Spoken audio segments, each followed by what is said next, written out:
figured out is this guy, Connor Fennell, who gets the ball today. Going to be a little bit of a 5-pitch mix. The junior, 6'1", 183 pounds, and coming right at you with the fastball. He's fearless with it. Going to work fast. We got some alacrity on the mound here at Hawkins Field. Somewhat? That's right. It's a little alacrity, a little Vanderbilt vocab to get going. Yeah. It's about the changeup, though, Dave. Talking with Tim Corbin, Scott Brown, the pitching coach, before the game tonight. He's been hurt with elevation in the middle of the zone. Let's see if he can manage that fastball changeup mix. Well, here is the lineup put together for Skip Johnson, who this team is 11th in the conference in batting average. They will try to figure things out here on the turf of Hawkins Field. And the man leading things off, Camden Johnson, the third baseman. A little bit of a change in this lineup, moving some pieces around, pretty much the same pieces, just in different spots. Skip Johnson saying before the game today, man, we just have got to get some sort of rhythm in this lineup. It hadn't been there consistently here in 2026. 0-2 on Camden Johnson, who's hitting .281, playing third base, 3 homers and 20 RBIs.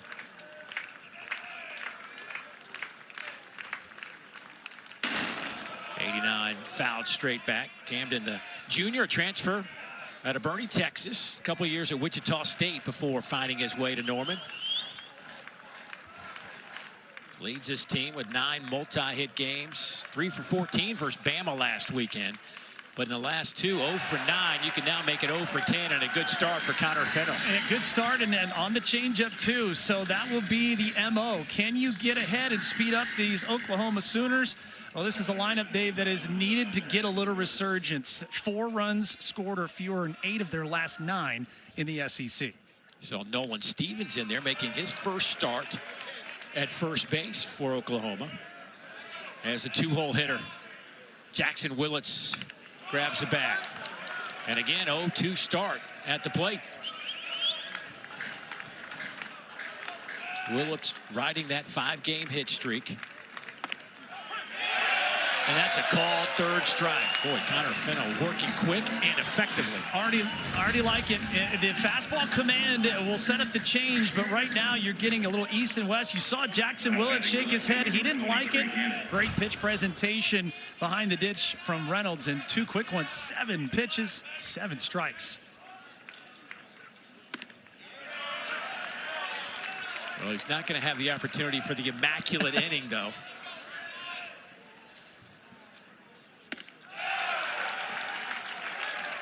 0-2 again.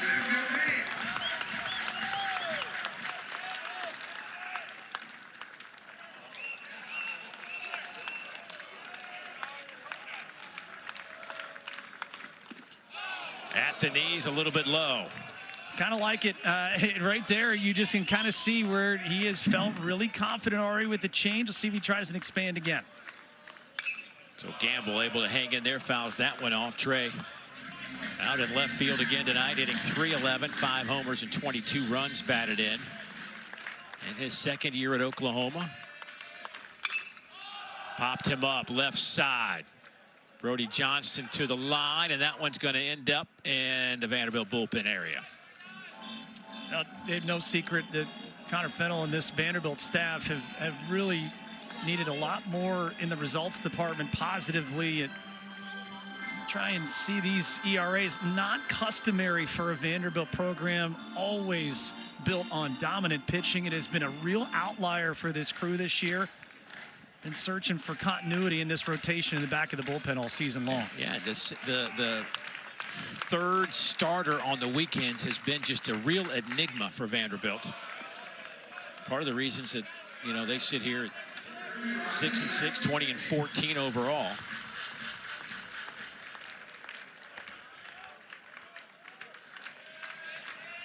Gamble hanging in there, and that one just misses off the plate. He's got it even now at 2-2. Again, it's a great idea trying to expand the zone. Another changeup. High in the air, out to left. To the warning track, and that one's off the top of the wall. Holcomb will field it on a hop and get it in. So what a battle by Gamble, who fell behind 0-2. Really a great job and a good piece of hitting, too. Wind is not really blowing that far, or at least that hard out to left field, but it is carrying a little bit. Stayed back long enough, able to have that barrel into the big part of the zone for a long time. And that one barely stays in the ballpark. Big 2-out double here for the Sooners. Yeah, Gamble had 2 hits against Dallas Baptist on Tuesday night. Continues success here. That'll get us to the 4-hole hitter, Brendan Brock, out in right field. Brendan splitting time between the outfield and behind the plate. The junior college transfer out of Illinois. Went to Southwestern Illinois Community College.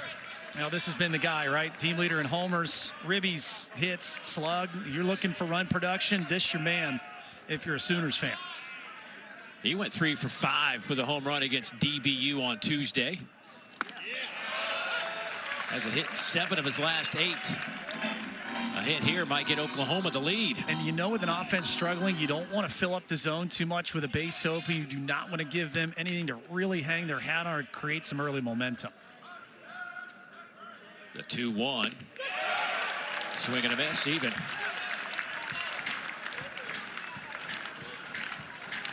One thing Brock is susceptible to is the strikeout. Leads the team with 37 Ks.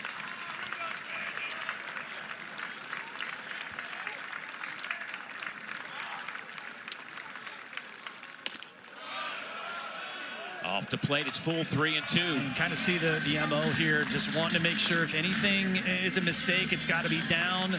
A real priority here for Connor Fennell and this Vanderbilt staff against this Sooner middle of the lineup. Swing and a miss, inning is over, so the double goes for naught. The Sooners will leave 1, nothing on the board. Commodores coming up, bottom of the first.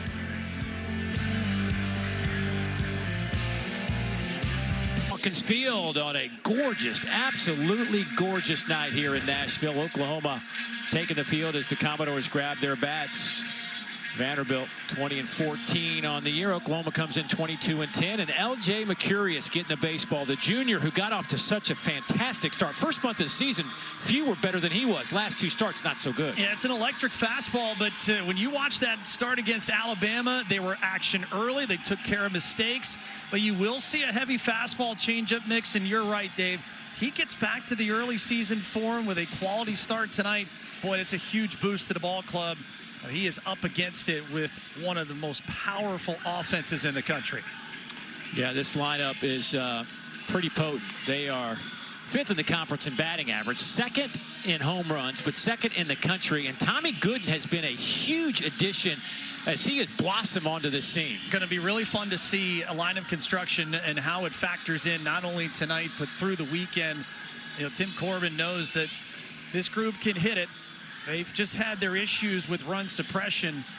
That's where Oklahoma has been one of the better teams. Their rotation, their staff in general, they've been in games. They just have not had the offense here the last 3 weeks to be able to get some serious wins across the line. L.J. Mercurius has given up 7 runs in each of his last 2 starts.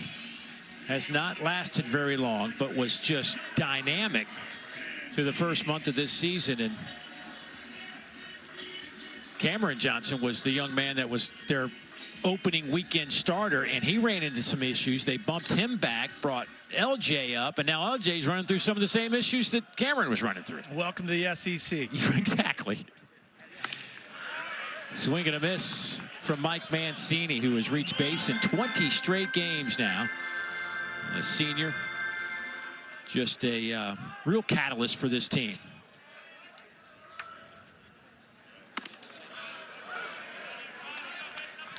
And 6 home runs in SEC play, 12 ribbies, 13 walks, all team highs. A guy that can be an igniter here in game number 1. Swing and a miss, and there is the out. First out of the inning as Mancini goes down. That's a great arm speed, off speed from L.J. Mercurius. Right here, fastball, arm speed, changeup disappears under the left-handed barrel. Free air conditioning from Mike Mancini, first out of the night for the Sooners. That looks sharp from L.J. That is his 50th strikeout on the year to go against 14 walks. And here is Colin Barzey, who has just been battling some injuries had one at-bat in their midweek game on Tuesday night and then kind of tweaked something, and Tim Corbin was like, no, we're not playing this game anymore. Take the seat. Let's get you ready for the weekend. And so it looks like he is good to go, though. Yeah, too important for lineup continuity, what they're trying to do. And just someone that can not only go to all fields, but continue to be a table setter for the thump that's coming behind him. And really progress. I mean, if you're Tim Corbin and his staff, you got to love what you've seen from him year after year, his improvement at the plate. 93 in there for a strike. He hit, as a freshman, Barzy hit 208, sophomore 253. Last year hit 300, and now he's raking it at 306. Now it's, again, a continued progression. Jason Esposito, hitting coach for Vanderbilt, kind of preaching that continue to develop, but be yourself. I'll tell you this, yep, he certainly went. You can see already marked difference here from LJ Mercurius. There's a demeanor about him. There's a bit more of an aura, a little more confident body language, like what I'm seeing so far. That one's off the plate. It'll go to full at 3-2. I think getting out of this first inning is going to be a huge step for him. Just if he could get a clean first inning for him, no telling where that leads him. Absolutely.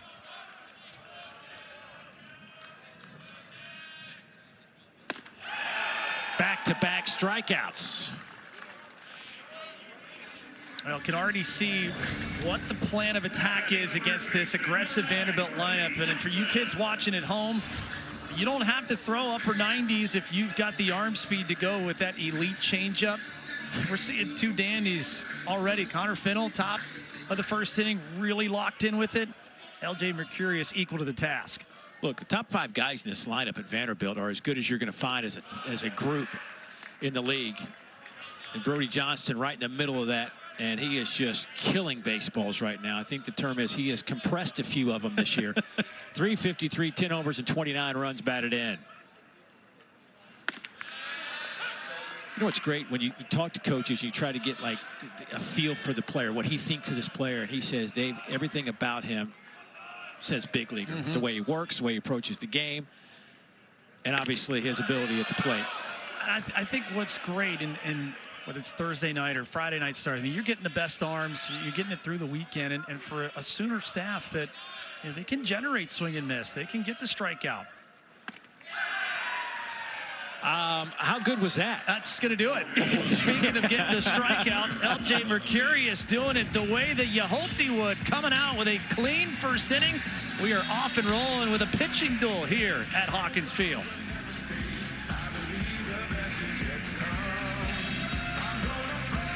Scoreless after 1. Sooners got a double in the first inning, and Vanderbilt 3 up, 3 down in their half of the first. 2 guys that have been involved in the college baseball game for a long time. Skip Johnson took over this program and as a head coach in 2018. He, of course, was an assistant coach coming from Texas. And Tim Corbin came over here in 2003. And the guy working with me tonight, Jensen Lewis, was on that first staff with Corbs. This field looked a heck of a lot different than what you're watching tonight. Yeah.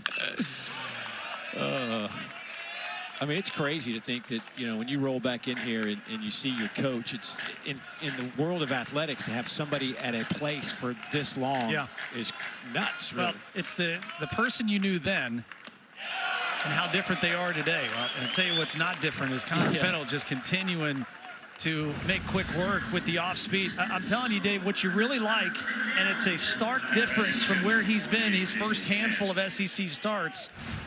Not missing in the middle of the plate thus far, really having great down angle, and the deception with the arm speed on his side has really befuddled this Oklahoma lineup thus far.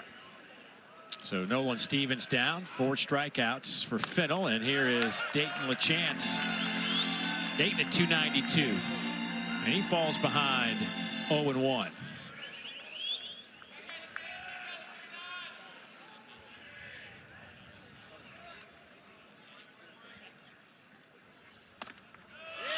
That's in there for a strike at 89, and he's going to live in that 88-90 range with the fastball.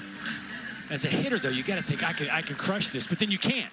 And that's part of the scouting report, too, is if you're a right-handed hitter, you know the right-on-right change, going to try and duck under the barrel. Underneath the glove of Gooden. LaChance will turn the corner on the way to second as the Commodores try to corral that one up against the wall. That might be the weakest hit double we'll see all year. I'll tell you, if Gooden could have that back, just did not get the glove down to the ground. It's got a little cue ball spin on it, and he just didn't get all the way down. It squirts underneath, and that is a huge break because if he gets in front of it, Connor Fennell's over there for the easy out. But that turns in to a runner in scoring position with one down.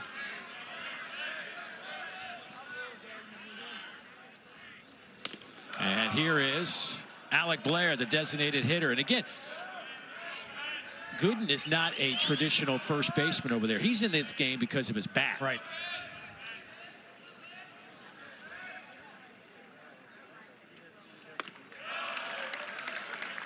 One and one now.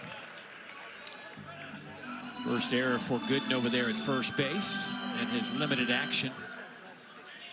That sun, and there's another part of it too. That sun right in his face as well.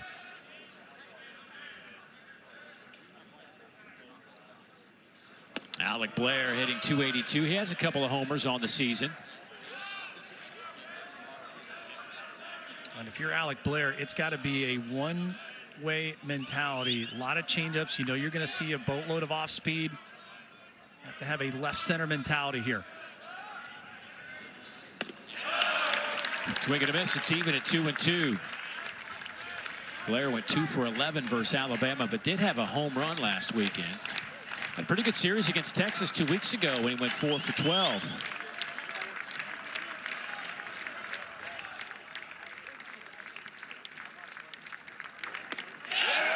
There's that changeup, buddy.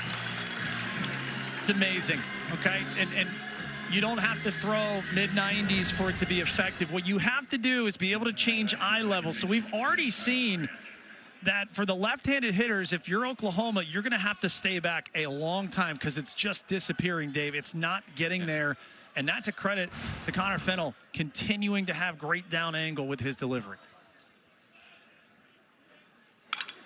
First pitch off the bat of Kyle Branch, fouled out of play.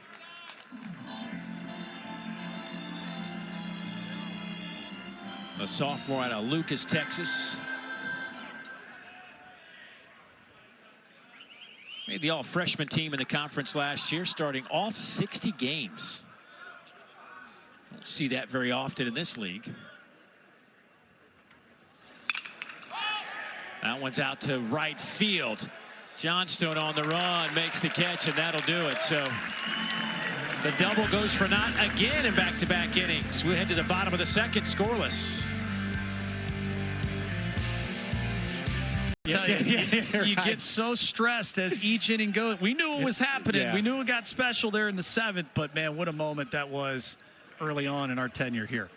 Here's Tommy Gooden. His first pitch he sees, rips it to right. That'll be caught for out number one by Brock in right field. You know, we were just talking about Corbs, and you were on that first team, and you said something interesting earlier.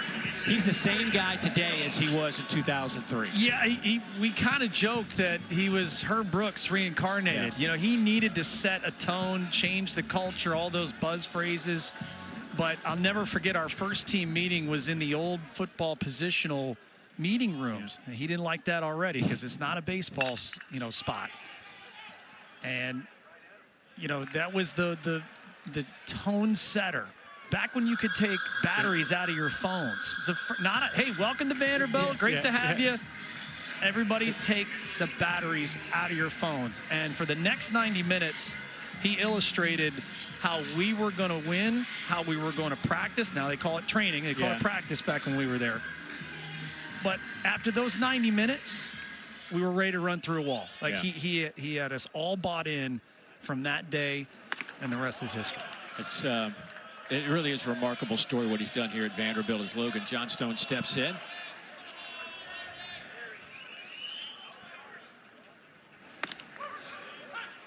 It's in there for a strike, 1-1.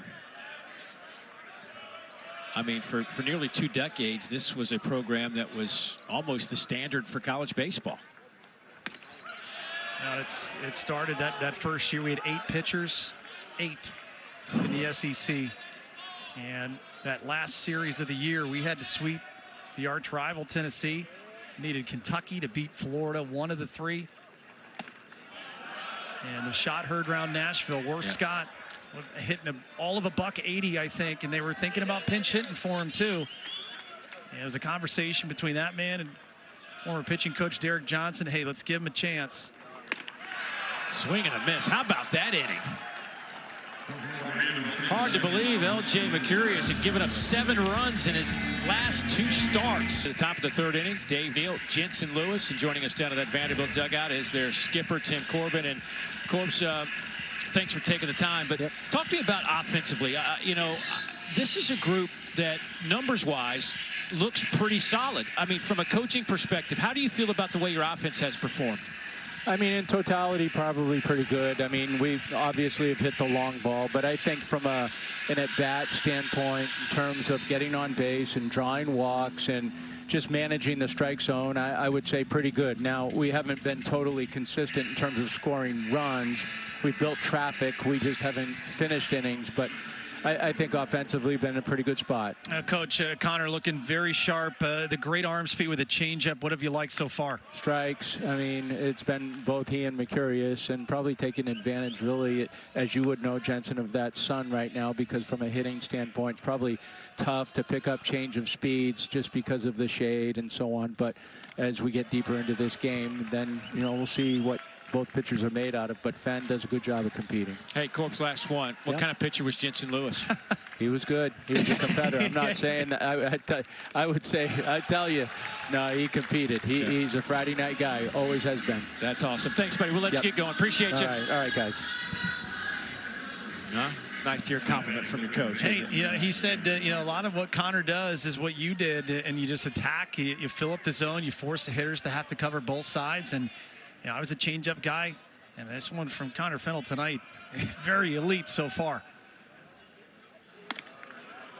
Camden Johnson trying to pick up things. The top of the order for the Sooners. Boy, both of our pitchers tonight have been really dynamic through 2 innings.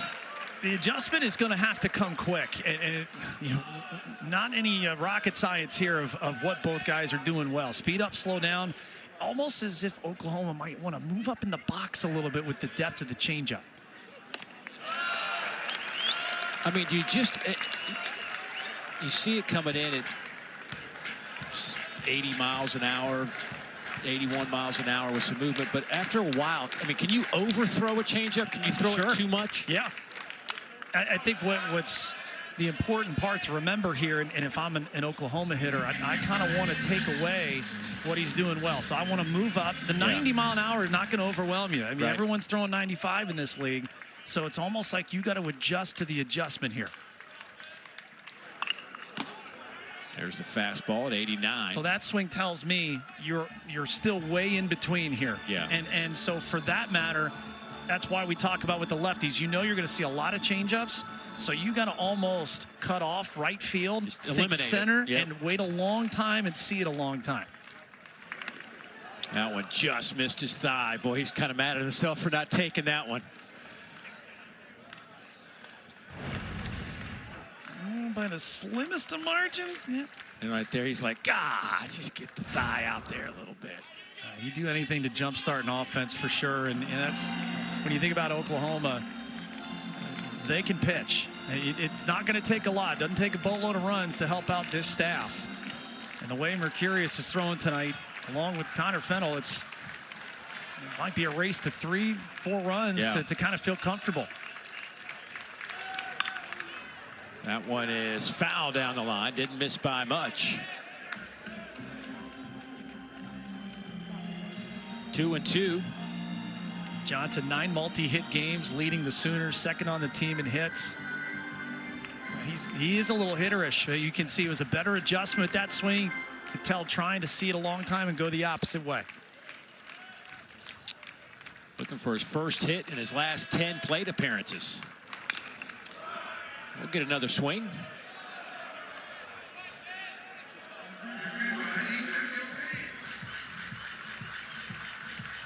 Now, if you're Corbin Reynolds, too, don't be afraid to change some eye level. You can elevate with a fastball if you want, and then come back to that changeup the way the command's been so far. That's off the top of the glove. Field and throw to first. Nice job by Mancini. And that'll be 2 down. Kind of hit the e-brake on a little bit. I know Fennell wants to get it, but it might have helped Mancini right here in a good effort down the line. It was a little bit closer than anticipated. Very close there at first base. So Fennell will face the 2-hole hitter, Jackson Willits, who he struck out looking his first time up. Jackson just exudes baseball player. I mean, everything about him. You just watch him just walk onto the field, and you're thinking, that's my shortstop. Well, he gets it honest, doesn't he? Yes, he does. It comes from the genes, for sure. Of course, his dad, Reggie, big leaguer, a lot of years with the Angels. Out of Fort Cobb, Oklahoma.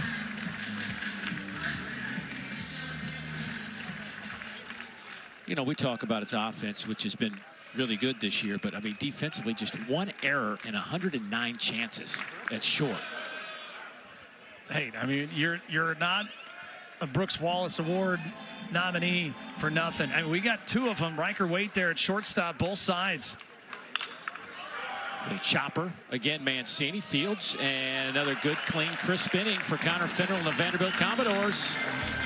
Heading to the bottom of the 3rd, nothing but zeros on the board.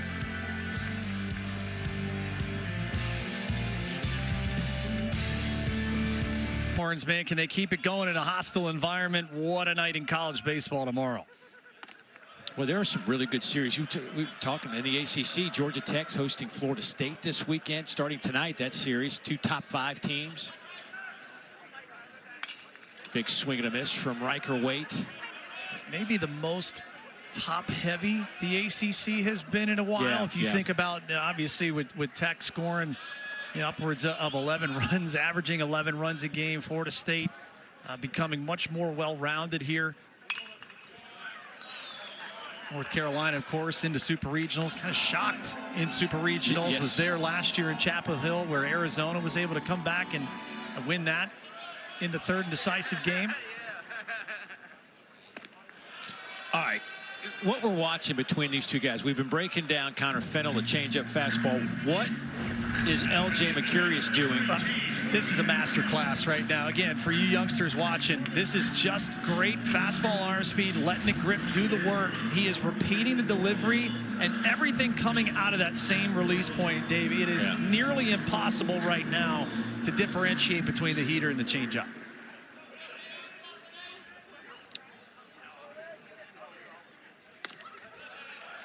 Now Corbin Reynolds will step in. Corbin hitting 8th in this lineup behind the plate tonight, 287 on the year.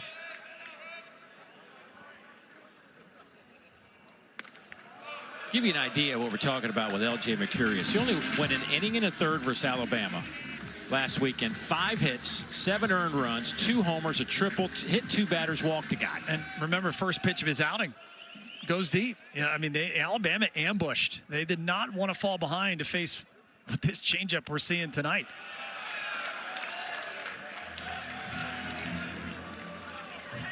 But now he is behind. LJ is 3-0 to Corbin Reynolds.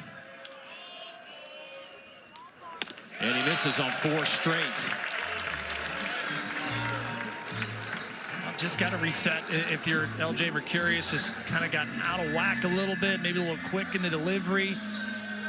Also important here, especially at the bottom of the Vanderbilt lineup. Got to be really careful, and you see what the numbers are. They really catapult when men reach base. So now different little tempo. First time into the stretch tonight. We'll see if the arsenal changes up here as well.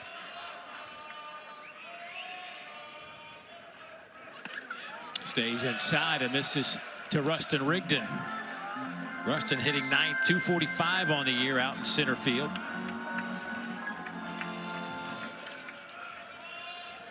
a sophomore out of Metter, Georgia.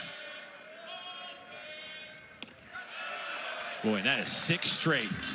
Good visit right here by LeChance, and just give him an opportunity to catch your breath, but you can kind of tell leaking a little bit with the glove side, Dave, kind of pulling off.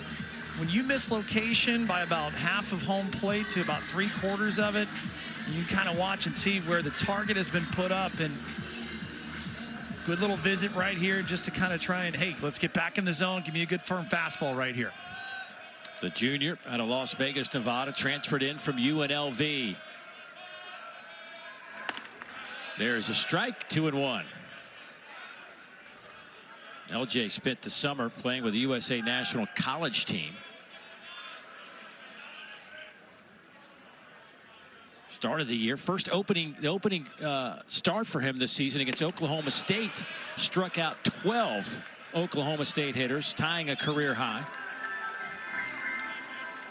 The talent is there. I mean, you could tell, regardless of non-conference, and then when you get into conference and the book's out on you, this is where you grow as a pitcher. Pumps 92 in there, fouled back.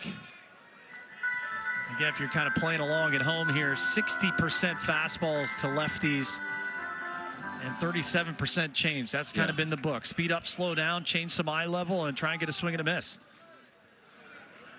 LJ will try to get one of those right here, and didn't get a swing and a miss. Got a strike, though, and that is strikeout number 6 today for Mercurius. Okay, no changeup. Let's give a little hook, maybe a little cutter. I'll tell you, what a great idea. That's the first real wrinkle we've seen from either side. So now you send Rigdon back to the Vandy dugout with a little extra piece for the Vanderbilt hitters to have to file away.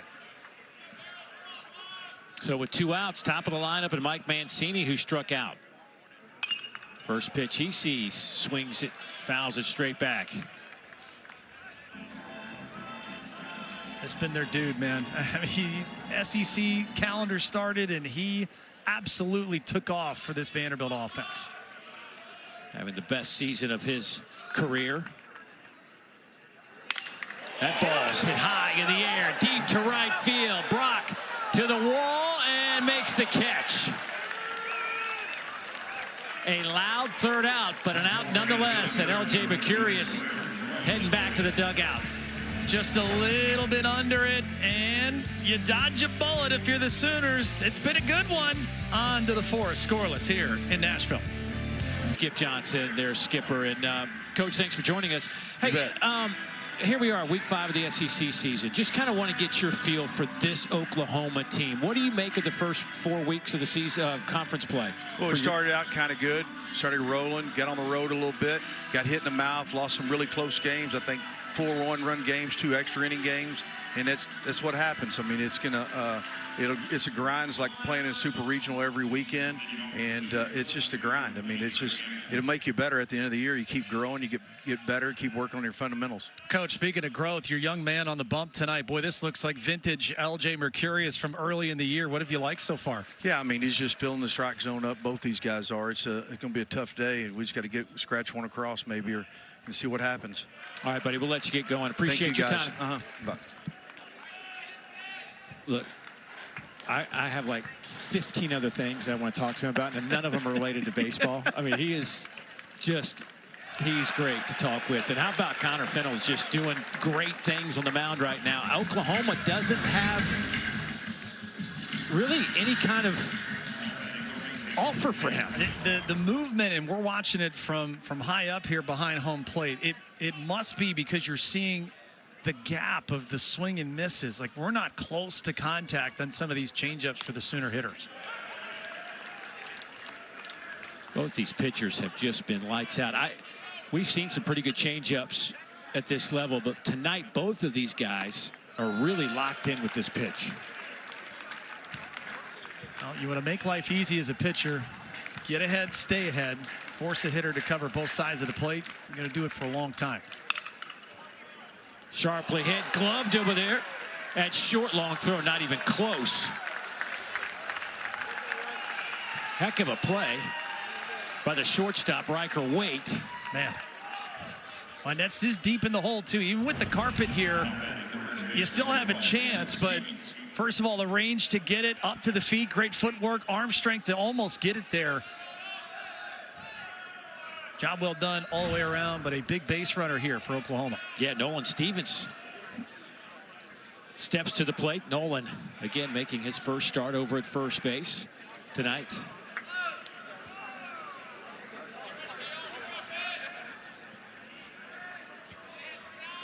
Nolan, a transfer. Spent 2 years at Mississippi State before coming to Oklahoma this season. Looks at that one a little bit low. Has a home run in the last 2 games that he's played in. Had 4 homers last year with Mississippi State, hit .320. Runner goes. Throw down is high and not in time. And on this turf, boy, you can just keep going right past the bag. I've seen it time and time again. Well, really smart idea here, and getting a good jump. Off-speed pitch, so still an extra half second to get there.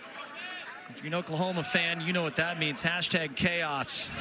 The stolen base, a big weapon for this Sooners offense. Oklahoma now with 78 stolen bases, top 25 in the country, and Brock adds another one to his list. He's 17 out of 18 with that swipe. 2-1 on Stevens. And you got to get creative too, and I can appreciate where Oklahoma's trying to attack. You're not getting really any hard contact if you make contact off Connor Fennell, so you've got to try and be creative on the base paths and manufacture.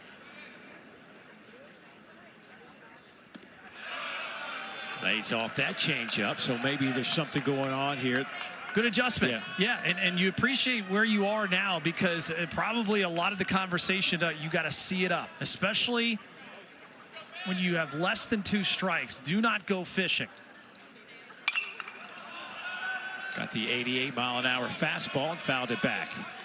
And so now if you're Vandy on the other side, if you feel that you can expand the zone, continuing east and west, you can do that. Also have the ability to elevate the fastball, then to try and create some north and south movement too. Here's the payoff pitch. Runner goes to third and fouled off. Boy, Brendan Brock had a big-time jump. They've got the shift on, so they're having to keep Brody Johnston on the left side of the infield. Well, and it was kind of a one-way lead here, but you could see that Connor Fennell didn't really look him back too much. You continue to get a good secondary. Fouled off to the right side.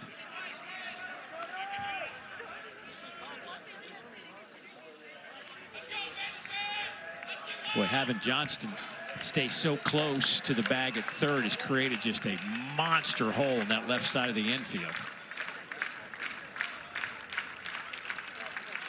They got him picked off if they can get the throw to third in time, and it's not in time.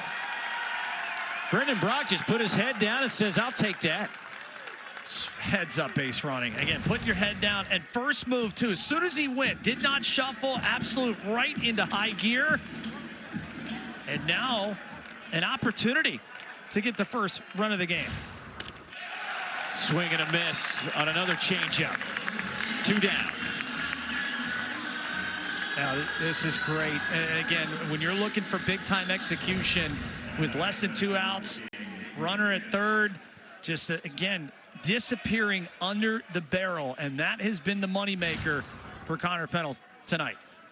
Oklahoma now 0 for 4 with a runner in scoring position tonight, and that's the case with Brock down at third base right now. And Dayton LaChance hammers that one out to left. Holcomb on the run, and he'll watch that one sail into the seats. A 2-run shot from Dayton LaChance.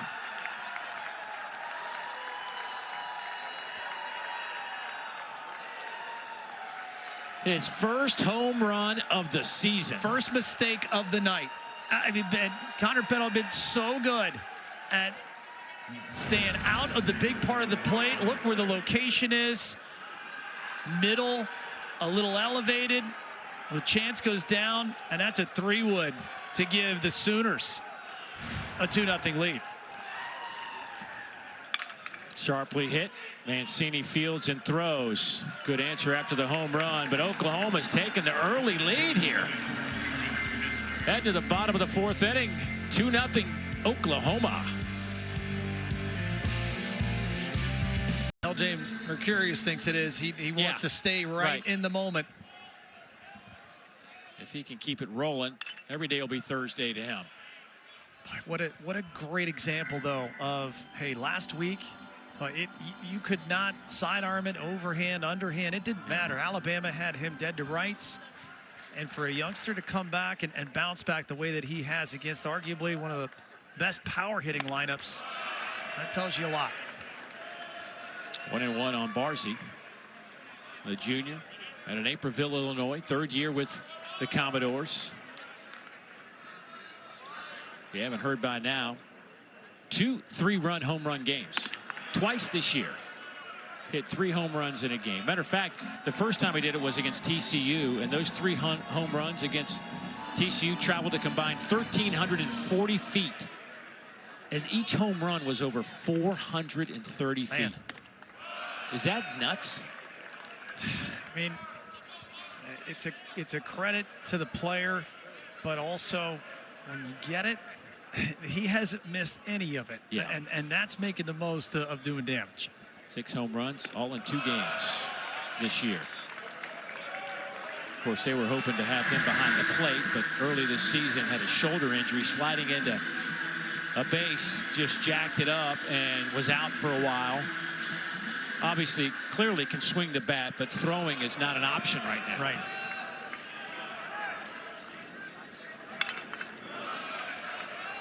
He's a little angry that he missed that one. Well, big shutdown inning here for the Oklahoma Sooners. Again, offense has been really tough to come by for them the last 3 weeks.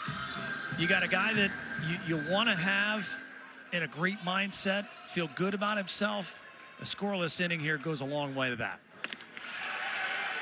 Called strike 3. Paints it at 94, one of his best fastballs of the night. Yeah, you're right about that. Good life on it. Great follow-through, throwing through the catch. You see the extra oomph on that one. To have a little hair on the backside. Punching tickets, watching the show. LJ Mercurius in control right now. 7 strikeouts to 1 walk for LJ. And he will start Brody Johnston off with a strike. Brody struck out in the 1st inning.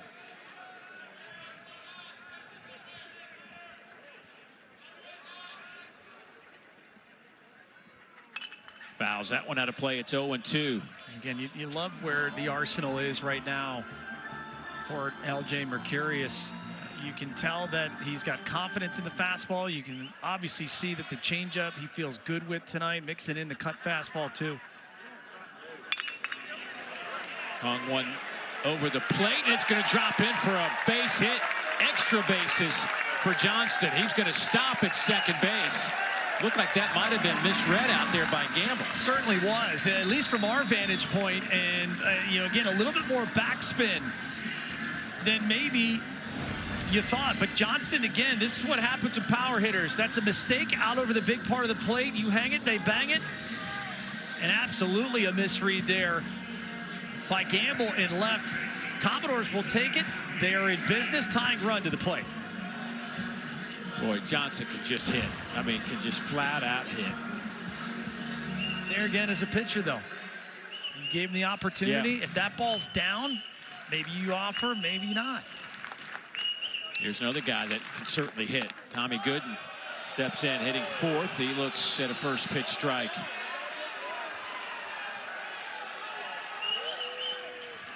Boy, in just 24 SEC at-bats coming into tonight's game, has hit 5 home runs. Now he's behind 0-2. He might have gotten a gift on I would think he did. Might have gotten a gift on strike 1, but hey, you got to follow that back. And now in the driver's seat, all the weapons available here, up 0-2.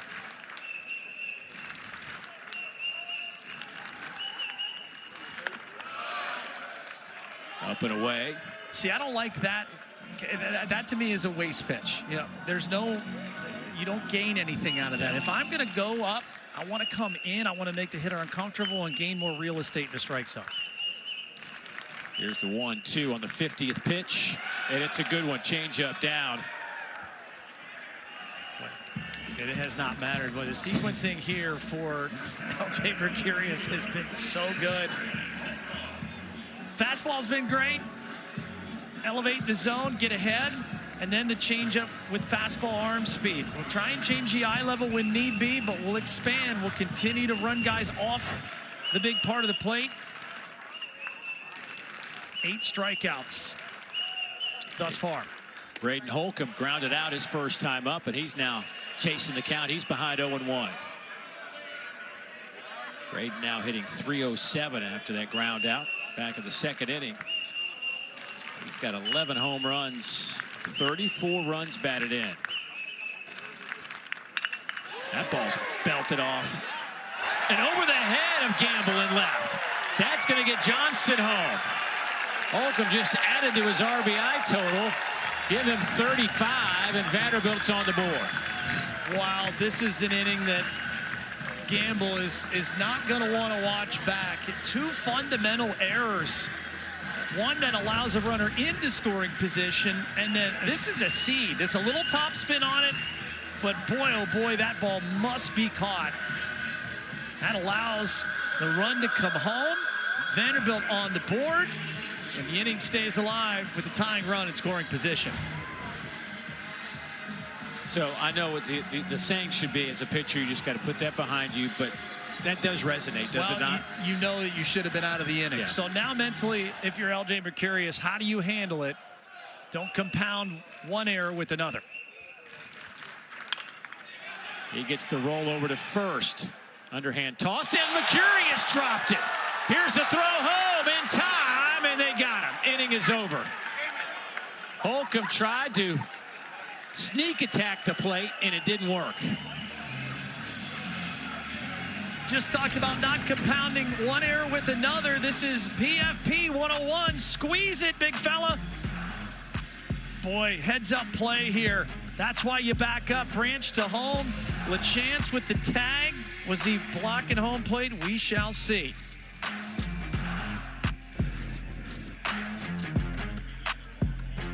Hot Braden Holcomb, who felt like maybe he was obstructed of trying to reach home plate on that last play. I mean, it looks like LaChance is set up right over the top of it. So you wondered if Vanderbilt might have had an argument of obstructing that pathway. But boy, crisis averted there for the Sooners. They catch a break. Boy, did they ever.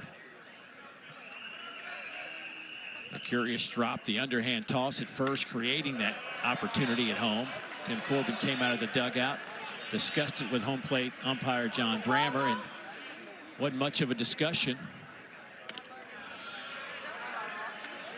Here's Kyle Branch, the second baseman, hitting .218 on the year.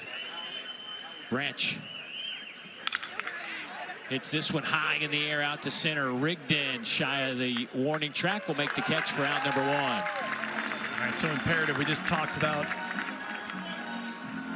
shutdown inning at the bottom of the 4th. Now it's Connor Fennell's turn. Boys got to run back. Now you got to put up a 0 and let him get back to the rack. Jason Walk, the 9-hole hitter. First pitch he sees, base hit back up the middle.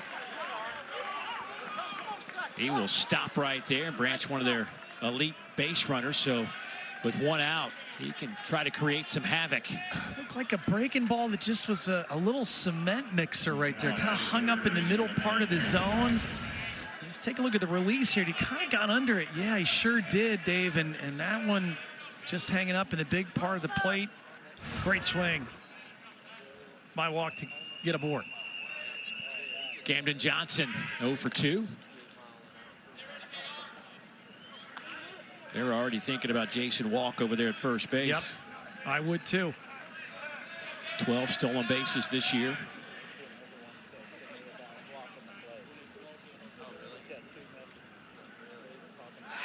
Oh, they had him leaning. Sure did. So again, this is where the pitch clock comes in. You know, in the old days, you could hold, kind of have that runner just stick in the mud, but that first little flinch right there.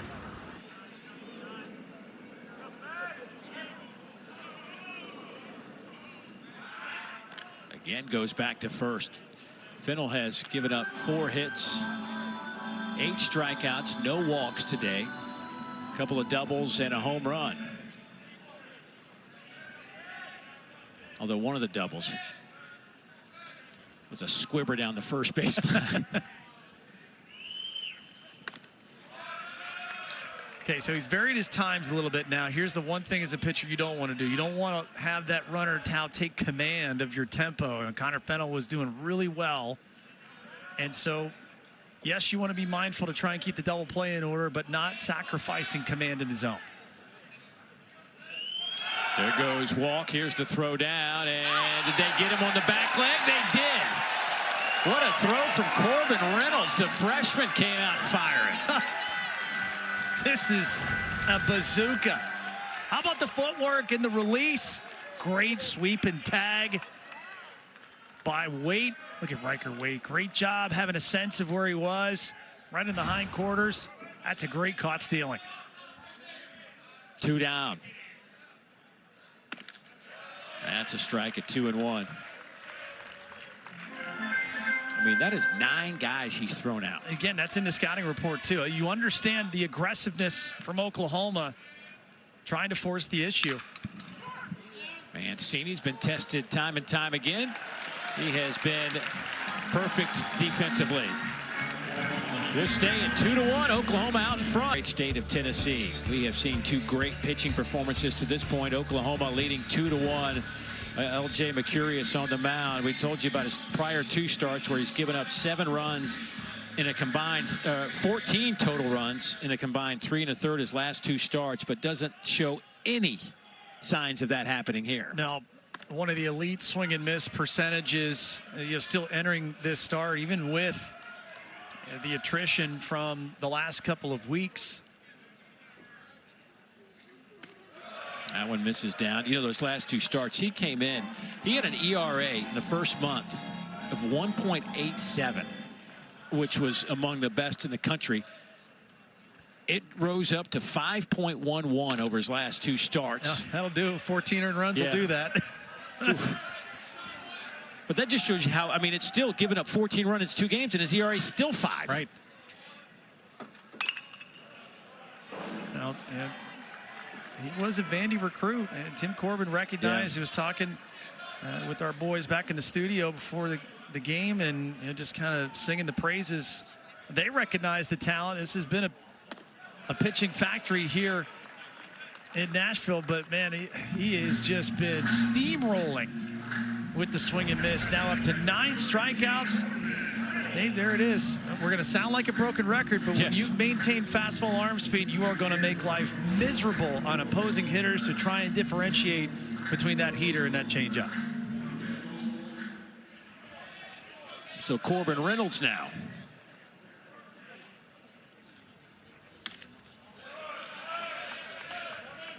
Skip Johnson before the game today was just like trying to figure out what's happened. You know, Cameron Johnson is so good. They're what was supposed to be their opening weekend starter.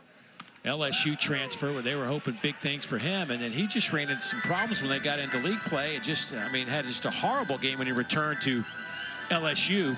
Obviously emotions high, walked everybody in the building kind of thing, and didn't follow it up with a great start. So he made a switch and brought in LJ, and then LJ gets this, and now he kind of lost his edge, and he's just kind of scratching his head.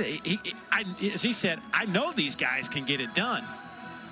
He said good bullpen this week with LJ, and was hoping that he'd see what, I guess, what we're seeing here tonight. I think that's the uniqueness of both these clubs with where they are in their own individual pitching staffs. Golly.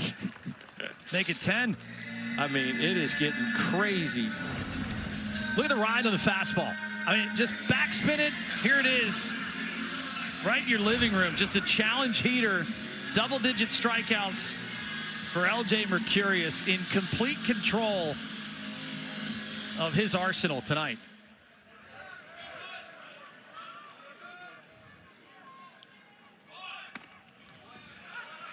This is his second game this season with double-digit strikeouts.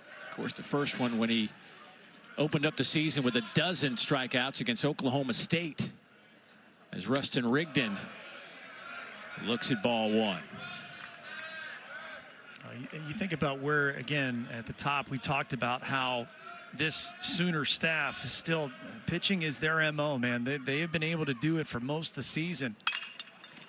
High in the air, out to left. Gamble backpedals, and makes the catch. Didn't miss it by much, but Rigdon is retired, and another clean, crisp inning for L.J. Muricus.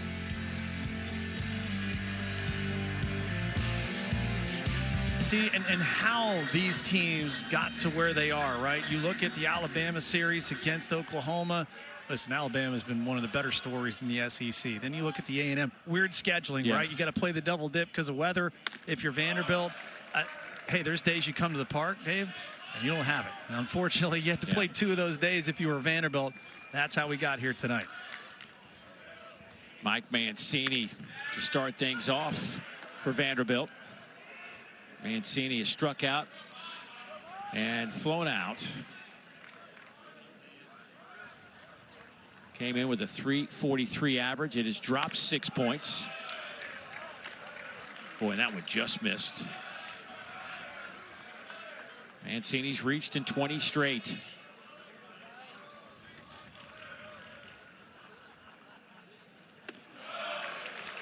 Now it's 3-1. And if you're L.J. Mercurius, you know one swing changes the dynamic here. So you can appreciate that he's trying to be away from the barrel, but do not want to give free passes here late in this one. 10 strikeouts for L.J. Mercurius. Hit high in the air. You may have just called it. You did. Home run, Mike Mancini, and we are all tied up at 2.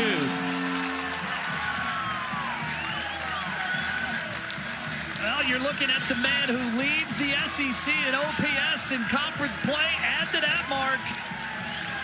And an Oppo taco for Mike Mancini, a chest bump to boot. We are level at 2 at Hawkins Field. Mistake out over the big part of the plate, 3-1. What are you taught to do, Dave? One pitch, one spot, don't miss it. Mike Mancini has been absolutely perfect in conference play. Stamp it home. All knotted at 2. Mike Mancini now with 11 home runs. Hit 4 home runs last year.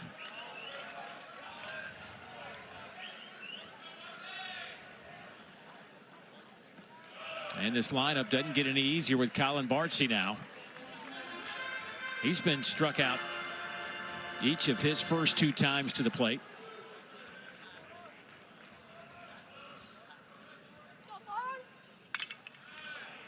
That one's out of play. This kind of now is that sense of relief, right? If you're in the Vanderbilt dugout, okay, one of your boys, a guy you lean on, boom, big swing. Okay, now we got to carry that momentum. If you're on the flip side, L.J. Mercurius still incredibly economical, Dave, at this point. 73 pitches, 1 or 2 mistakes. Ground ball, gloved at second by Branch. Long throw, what a play! Big time from Kyle Branch. That is a big league out. Look at the distance he's got to travel to get up there. A little redirect from Mercurius, falling off his back foot, and still the arm strength and the accuracy to get it there. What a play.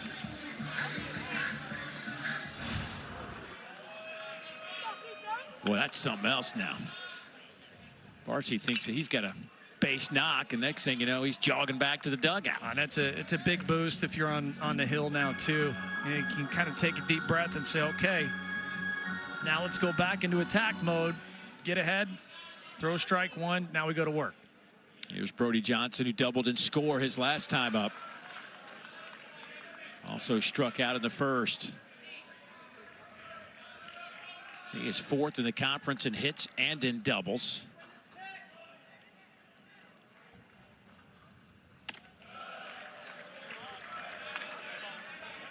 I asked Tim Corbin before the game, you come into tonight, 73 home runs for this Vanderbilt offense, second in the nation.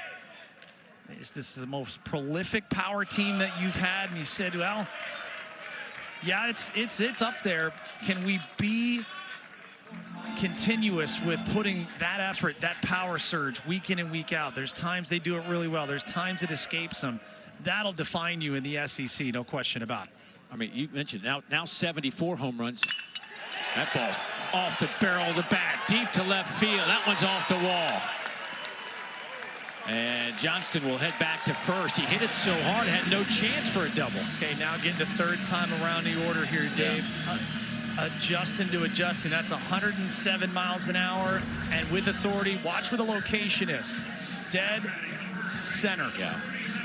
And as a hitter in the middle of this lineup, you do damage there.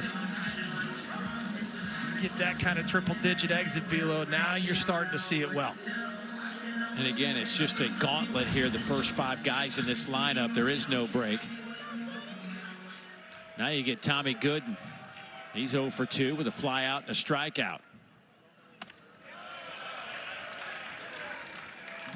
Wheels starting to turn here if you're Skip Johnson. Again, you want, there's a tough way to balance this tonight because LJ Mercurius has thrown so well to this point, but you cannot allow an inning to unravel, especially on the road.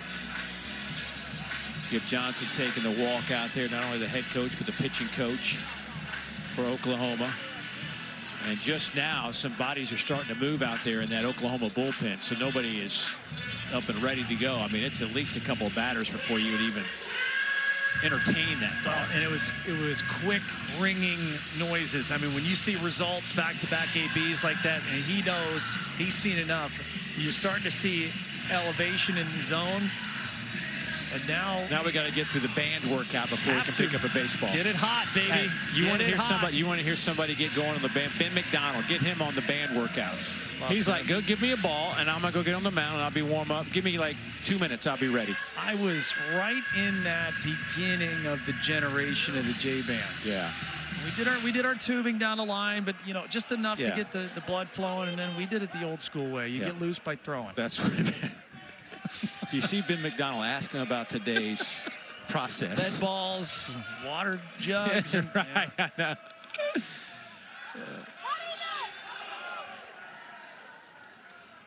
Gooden with 8 homers and 23 runs batted in.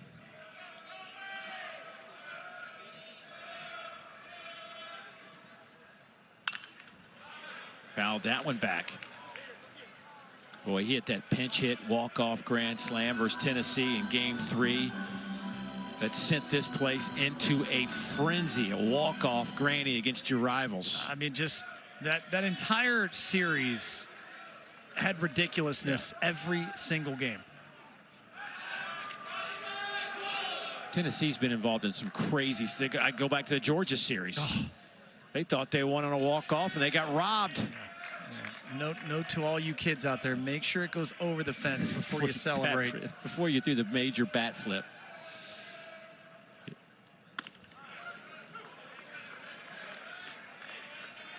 One and 2 on Gooden.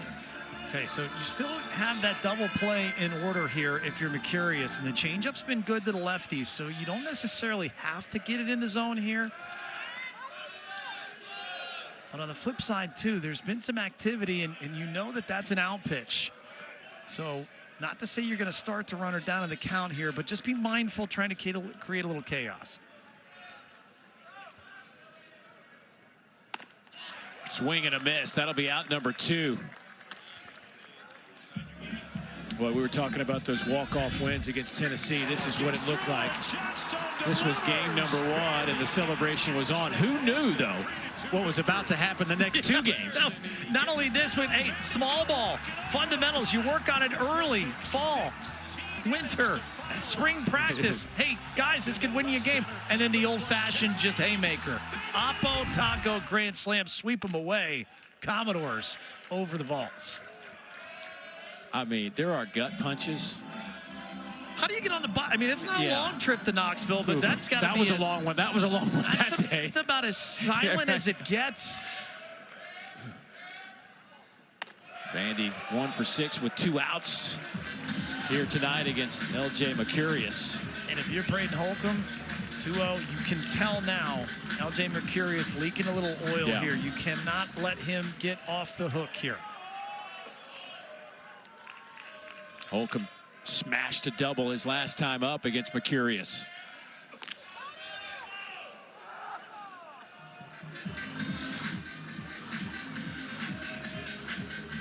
If you're going to go with a fastball here, you better get it in. You cannot yank it and bring it to the big part of the zone. Fouled straight back, 2-1. I mean, if you can get through this inning, if you're Skip Johnson, 6 innings in a 2-2 game with LJ coming off the performances, I mean, you got to be ecstatic, but you got to get this out. And 1 pitch at a time, slow the game down, stay in rhythm.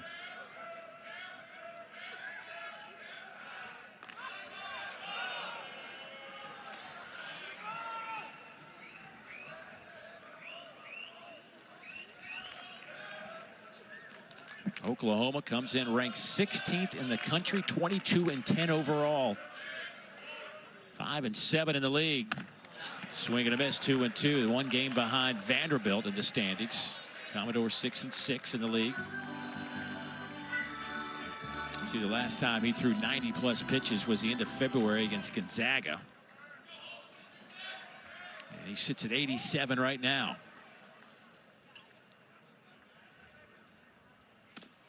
Oh, good take from Holcomb. All right, now this opens up a couple ideas here. Okay, of course, the runner's going to be off from first. You can tell Mercurius and LeChance, if you're going to get beat, you got to get beat the other way. You can come with a heater here if you want, but again, it's got to be in with the runner in motion.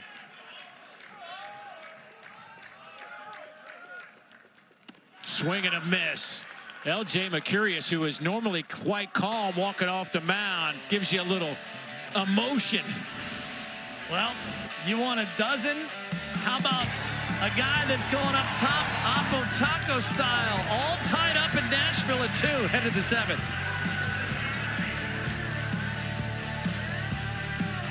Five hits for Oklahoma, 4 hits for Vanderbilt, but the column that matters tied at 2. Connor Fennell back on the mound for Vanderbilt.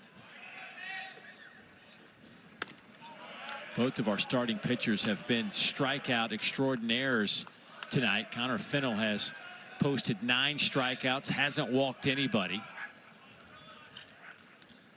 And he is now closing in on 90 pitches himself. Hey, you got 21 punch outs between both starters tonight. They have been excellent with the arsenals, executing well ahead in the count. Lifted high in the air. Looks like that's going to stay in play. Nope, it's going to. Oh, it did stay in play, but misread over there by Johnson. Look at that, didn't hit him. Well, it did take a little casualty there in the Vanderbilt dugout. Take another look at it here. This one kept going. Come right to the rail. Help your mates help you out there. Oof. Who's the unlucky gentleman there? Did that catch somebody? I think it did. Max. It might have caught Max Jensen there, I thought. Listen, most people named Jensen are really good fielders. Really have good awareness. They're athletes, right? Just usually, pure athletes. Usually. Here's the 2-2 to Nolan Stevens. Tries to slap it, and he does. Fair ball. They had the shift on. And he's going to try to stretch this into a double, and they got him.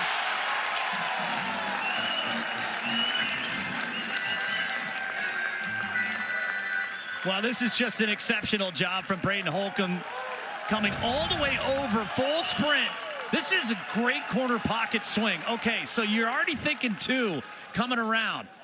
Now, this is the accuracy. Oklahoma challenging the call of out at second base. And boy, did he get the left hand in first. Oof. Does the webbing catch the batting glove before he touches second base? Take a look from this angle right here. Outstretched. Does the hand catch the webbing? Oh, yes, it does. Yeah. It looks like from that angle. Like that thumb caught the glove a little bit. a great job trying to reach out and keep the right arm in. But Riker Waite might have been able to get the webbing of his glove to intersect with that left hand before it got to second base. Angel Campos was standing right on top of it, our second base umpire. I mean, he is staring right down on it. I don't know if there's a camera angle that'll be better than the angle he's looking at. Now, the call in the field was out. Yeah. After video review, the runner's out. Oklahoma loses a challenge. They have 1 remaining. Well, all that predicated on the relay to start. If Holcomb is not hightailing it down and making the accurate throw, they don't have a chance to get him at second base. I don't blame Stevens for trying to stretch that. It took Vanderbilt to execute that almost perfectly. Yep. And now Dayton LaChance comes to the plate. Dayton's last time up provided a little spark for the Sooners with a home run over the left field fence. His first home run of the year.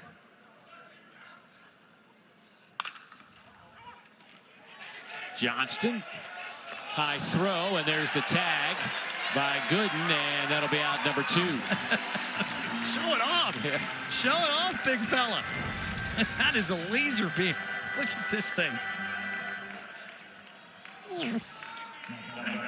That's got to be 95 across the diamond. That had takeoff for 2 on it. Yeah. Man. You know, the showcases now where these kids go and they just wind up, and it's like it's the most useless thing in the world, but he would win the showcase right there. Showcase that for sure. Right. He's going to play at the next level, man. I mean, the body type. You were making the comparison. I thought it was pretty good. Austin Riley of the Atlanta Braves. Just the size, the demeanor, arm strength. Eye black notwithstanding. Don't know if Austin is as deep as that, but power is certainly there. Swing and a miss, 1 and 2. And I think what Tim Corbin has said about Johnston is he approaches it like he's a big leaguer already. You get that kind of an advanced bat at this level. How about an advanced swing and miss? Ooh, Connor Fennell, goodness gracious. 10th strikeout of the night for the Vanderbilt ace. And yet again, it's the upper deck. Fastball up. Show the emotion, big fella. Time to stretch in Nashville. Effort to get there in the arm strength falling back. Your momentum going into center field, and then the accuracy. Incredibly well done play at a time the Sooner defense needed to pick up their ace, LJ Mercurius. And LJ back out. You and I were both wondering what would Skip Johnson do with LJ. Found some barrels last inning, but runs him back out there. 90 pitches so far tonight. Well, that one's slicing out of play. Nobody can catch up to it. okay, so 2 schools of thought. Number 1, hey, he's earned the opportunity to go. Hey, you punched out 12 guys. Yeah. Of course, you've earned the opportunity to go back out there. We're still below 100 pitches, and it's how you got to the 90 pitches. Really only 1 stressful inning thus far, so I can appreciate that as a pitcher. Now, is this hitter to hitter? We are at the bottom of the lineup if you're the Sooners, so you're trying to steal some outs here, and always tougher for a reliever to come in with traffic on the base pass. Logan Johnstone, the right fielder, looks at ball 1. Logan hitting 6 in this lineup, followed by Riker Waite and Corbin Reynolds. The bottom 4 guys have combined to strike out 6 times. No hits from this group. Yep. 0 for 7.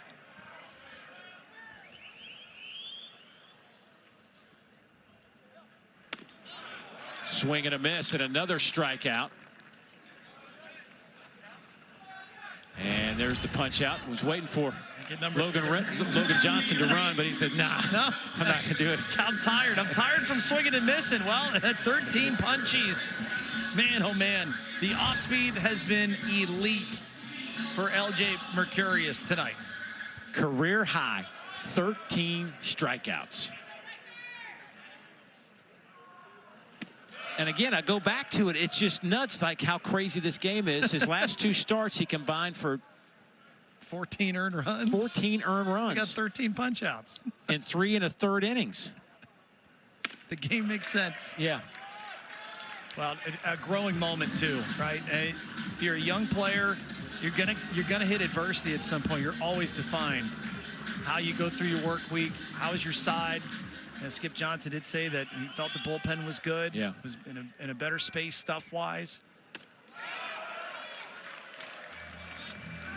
Now it's 3-0 to Riker Waite. So for me, I got to have a lefty ready for Mancini at the top. I think you've earned the right to try and get through the bottom half. But if I get a runner to second with less than 2 outs, I think that's got to be where you draw the line. Take a look at just shaking that hand a little bit. See if he's okay. Trying to kind of move that ring finger on the glove hand. I'm just curious, like, how would you hurt that? Yeah, but you caught it wrong. We'll see. A little follow through.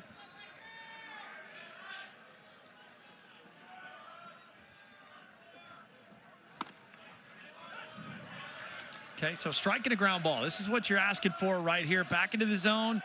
Keep filling it up, forcing to beat you with a swing. There's strike 2. It's full, 3-2. I'll almost go back to it. Either that or you want to start a changeup right down the middle, let the action do the work to go away from the left-hander. Sooners put that shift on to the right side on a 3-2, and that was laced over the shift into right field. Right idea, just not executed down. One of the few changeups tonight that were up in the zone. Take a look at the location. Just kind of babied it, almost like he was trying to place it. So I don't want to walk him, but a heck of an effort. Unbelievable job from LJ Mercurius. So Mercurius' night is over as Skip Johnson makes his way out to the mound and makes a pitching change. But what a bounce back for LJ on the road against these big bats. I mean, you're talking about a team that can really swing it. And he held his own tonight. Career high 13 strikeouts. Tied at 2. We'll update the change on the other side. Good ratio there. Now they turn it over to this young man, Caden Leon. Yeah, right-handed sophomore here. You're going to see a lot of fastball, curveball action, a little bit of a changeup. A sparkling ERA, 19 strikeouts against 9 walks. And it's going to be a 136 batting average against. Tough to get the ball in play and do damage against Cade Leon.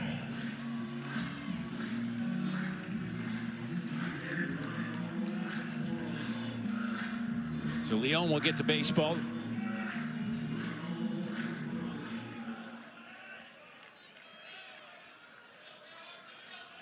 Out of Austin, Texas.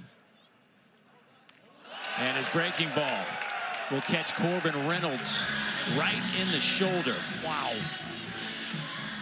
Said it before the inning. There's just something about, for relievers, when you come in with traffic on, and this one just kind of got away from him here. Obviously not intentionally wanting to miss upstairs. But a break here for the Commodores. 1 down. Go ahead run in scoring position.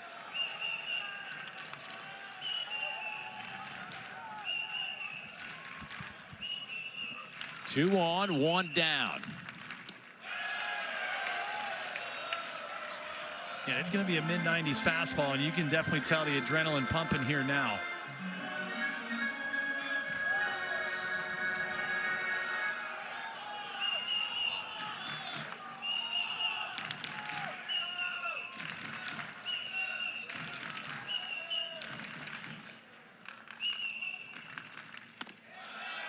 Breaking ball stays up in the zone. It's 2-0. Boy, you just feel like this is a really big at-bat Rigdon hitting 9th, and then you get back to that. We talked about it. The top five in this lineup are all dangerous hitters. Yeah, the problem is it's the lefty Mancini on deck that's already had the biggest swing of the night for Vanderbilt.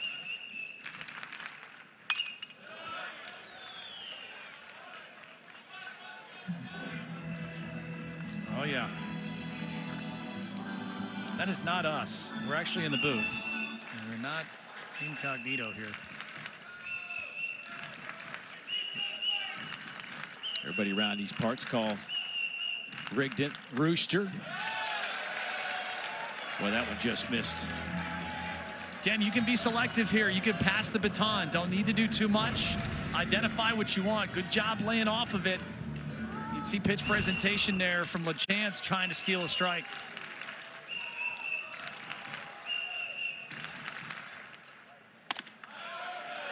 Oh, boy. Leon thought that was a strike. He looked at his dugout and he's, Coach, what am I supposed to do? I think everyone else thought it. It caught us by surprise. I mean, if it missed, it couldn't have missed by much. Another tough break here for the Sooners. They're loaded up for the most dangerous man in the SEC right now. Mike Mancini, 1 for 3, but that one was a loud one. A home run to tie this game, and this is what it looked like. You ask your stars to come up in big moments. Opposite field, no doubt about it. Backspin it with authority.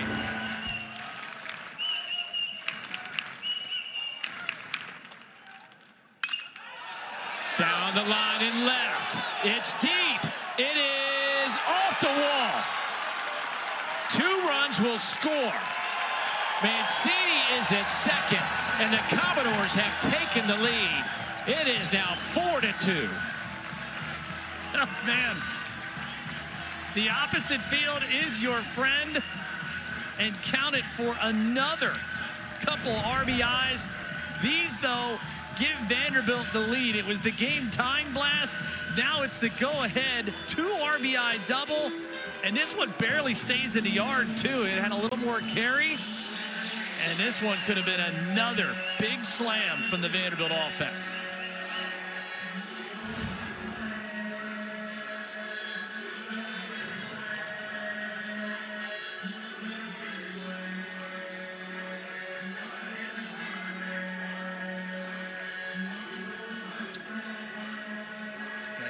Jones getting loose down there for Oklahoma.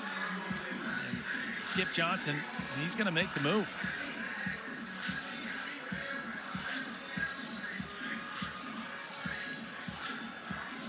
So the Sooners going to make a change. Playing catch up now. They trail by 2. Here in the bottom of the 7th inning, we'll update the change on the other side.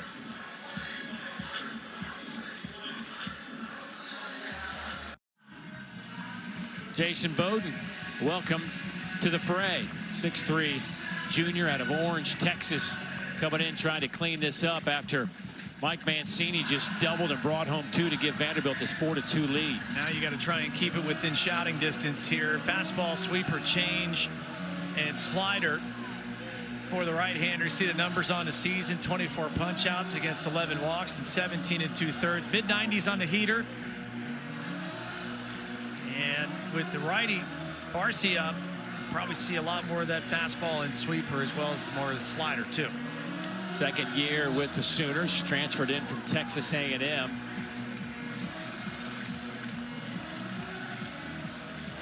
.31 appearances last year. Led the team. He is a veteran of these SEC battles, and he has got his hands full with Colin Barcy and then Brody Johnston. The runners at second and third, only 1 down in the inning, and the infield is in. That breaking ball stays inside on Barcy. So now situationally, Barcy, just you got to find a way to lift. Got to at least cash in this runner from third with less than 2 outs.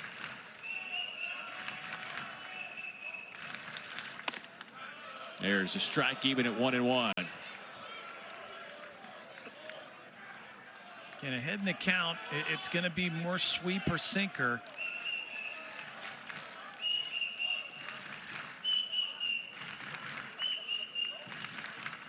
Oh, that one rides up and in at 95 miles an hour. And boy, I got to tell you, all the way down to second, Mancini was almost at third base. He's right around third. They say make sure you get a good secondary. Well, he was 3/4 there. Boy, he went around. Strike 2. Watch where Mancini ends up. Yeah, and again, you just fundamentals here. You want to get it. You're going to get as far off as where the fielder is, because if you need to come back, and you've got enough time to retreat. Well, he was in no man's land for a little bit.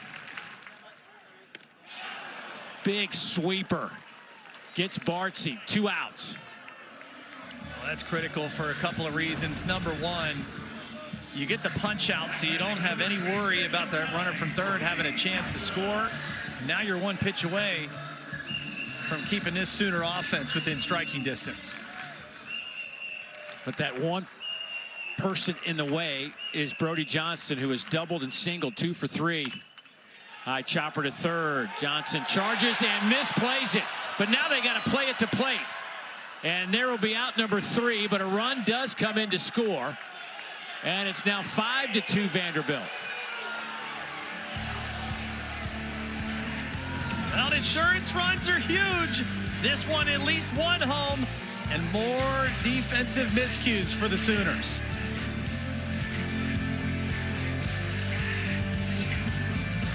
On softball news, one of the best shows going on the SEC network.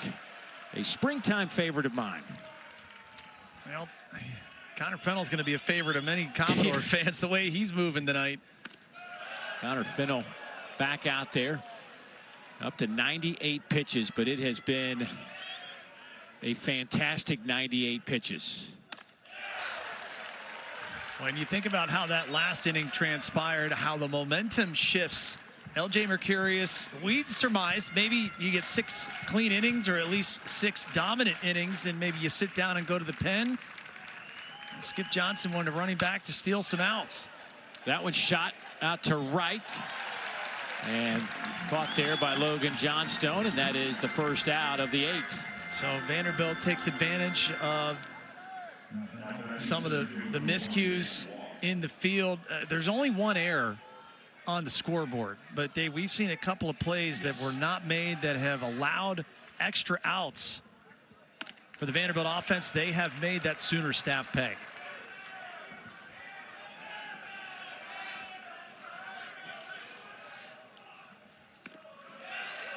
Jason Walk.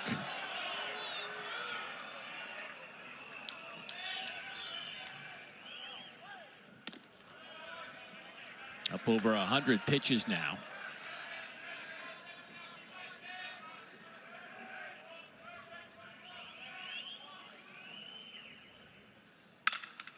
That ball's hit high in the air, out to left. To the wall, off the wall. Holcomb watches it shoot to the center fielder, Rigdon, and that'll be a double for Jason Walk. That was stung, and that kept going. Braden Holcomb did almost the full 360. You could tell the read off the bat, it was tailing away from him. And the first move, as that's 95 miles an hour off the bat. Watch it tail away. You can see Holcomb one way and then tries to turn it around.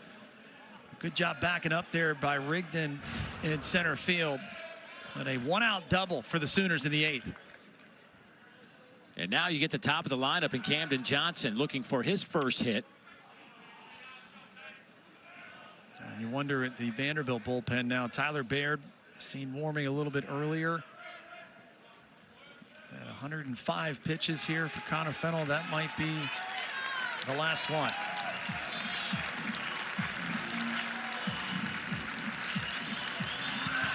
Tim Corbin talks about competing on the mound.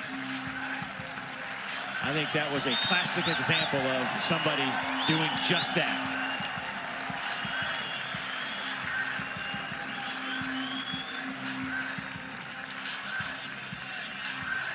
So a change on the mound for Vanderbilt. They lead by 3. Sooners, though, trying to scratch their way back in this. We'll update the change when we return.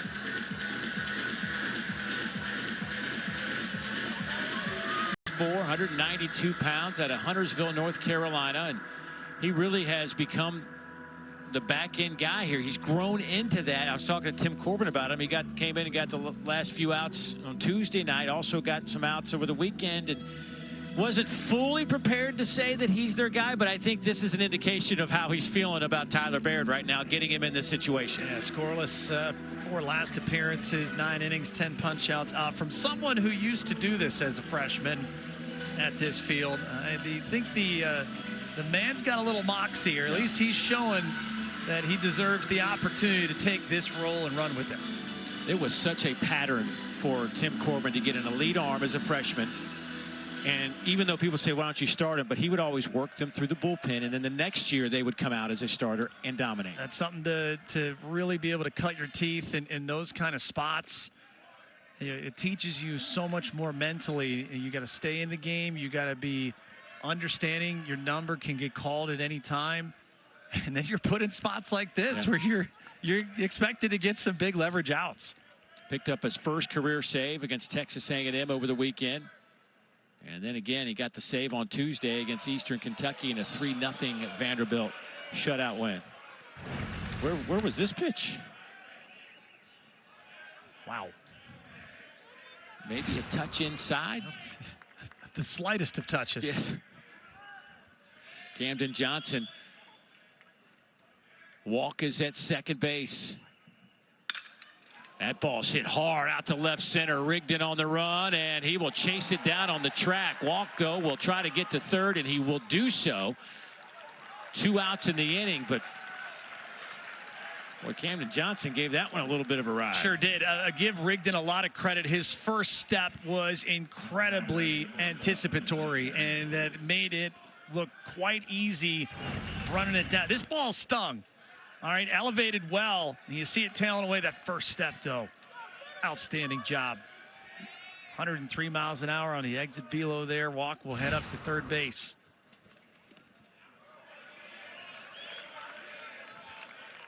And now you get Jackson Willits, who's built for moments like this. But looking for his first hit tonight. Has 2 strikeouts and a ground out.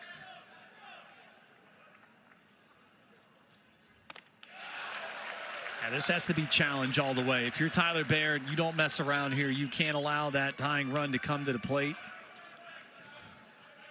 You force the issue on the junior and Jackson Willits.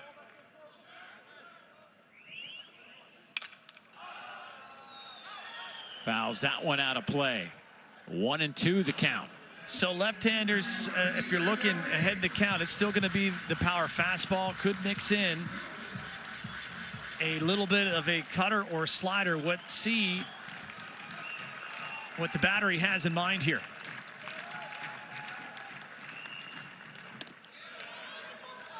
Change up.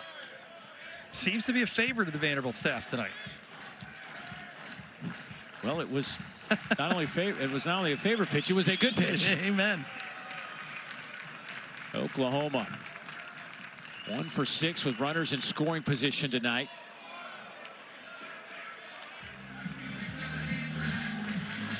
And if you're Oklahoma, you're trying to keep the line moving, get that tying run to the plate, try and change it with one swing.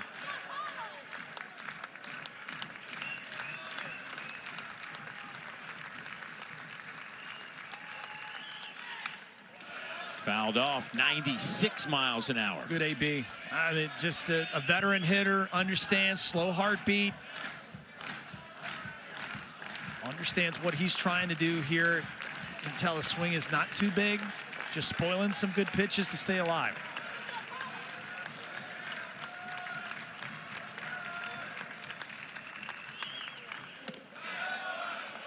Boy, Willits laid off that changeup. He wasn't biting on those changeups. All right, so it's exactly what you wanted if you're Oklahoma. 3-hole hitter. Gamble's had a couple of different adventures in left field, but he can atone for all of it with one swing of the bat right here. He has 2 hits. He's 2 for 3 tonight. Of course, first time facing Baird.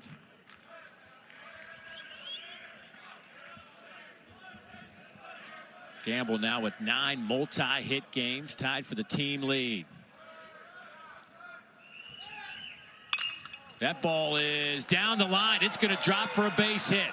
Walk will score. Willits on his way to third. Gamble will slide in head first to second, and he's got an RBI double, and it's a 2-run game.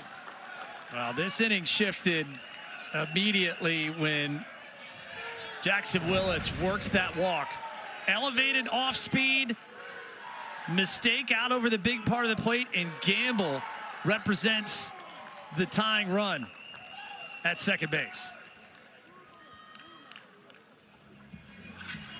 Well, Skip Johnson and I were talking about this team hitting, and they haven't been as successful, clearly, as Skip Johnson would want him to be, and he's a little surprised. It felt like coming out of fall that this could be a team that could really hit, and it just hasn't really shown itself. They're in the bottom third in the league in team batting average.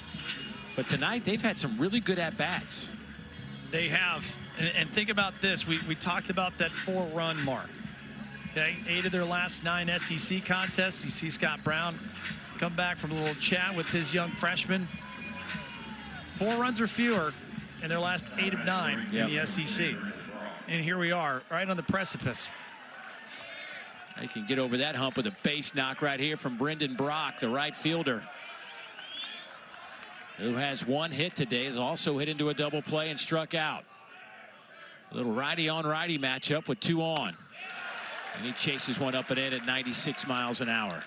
Vanderbilt 13-1 when they lead after 7 innings. Critical inning there was bottom of the 7th, that 3 spot. Can young Tyler Baird hold on to the lead right here?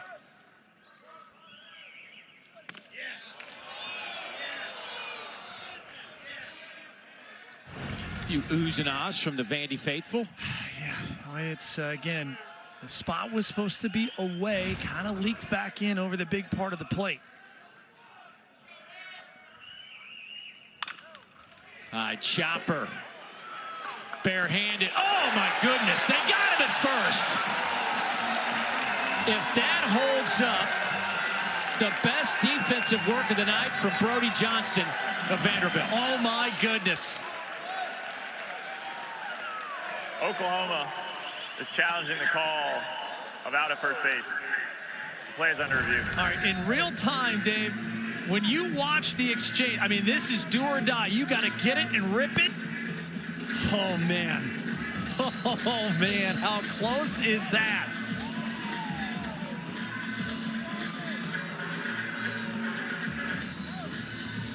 It's hard to tell. Boy. I mean, it just... Okay, so foot strike.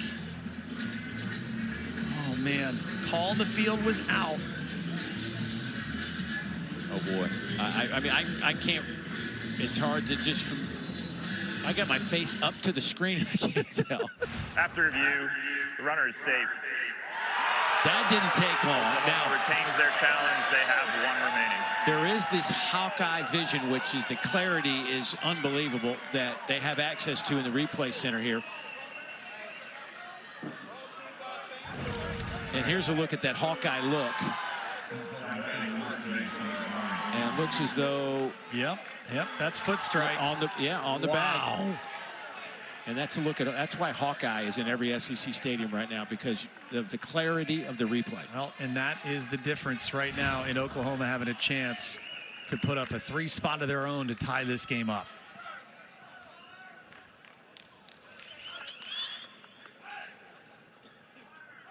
Five to 4. Nolan Stevens at the plate to transfer from Mississippi State with runners at the corners, 2 down. I mean, what a job to get down the line that quickly. And a heck of a play by Johnston as well. I'm just going to say, I mean, you got a hard shirt. You got to absolutely sell out on the bare hand. You know you don't have time for the transfer to take it with your glove. The arm strength on the run to be able to get it there and the accuracy. I mean, it's just an incredibly all-around athletic play. Well, Brock was scooting down that Sure line. was. Chance now for Stevens to be a hero. Runner goes. Soft throw back to the pitcher. Well, now your go-ahead run in scoring position. Good little job again. The base running attack has been a hallmark for the Sooners. They have so many ways that they try and create some chaos in the base paths. Chaos ensuing in this 8th inning. 0-2 with 2 outs.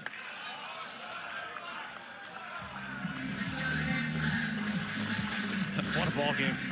I mean, the absolute pitching duel, and then here we go. Bullpens pressed into action.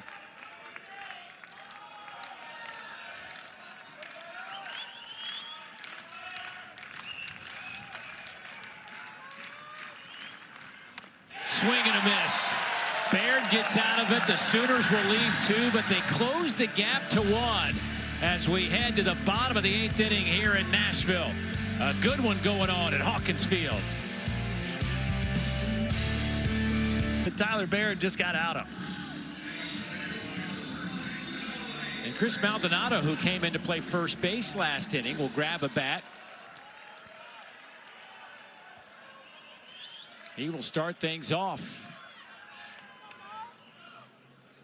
He will hit for Tommy Gooden in that 4th spot in the lineup.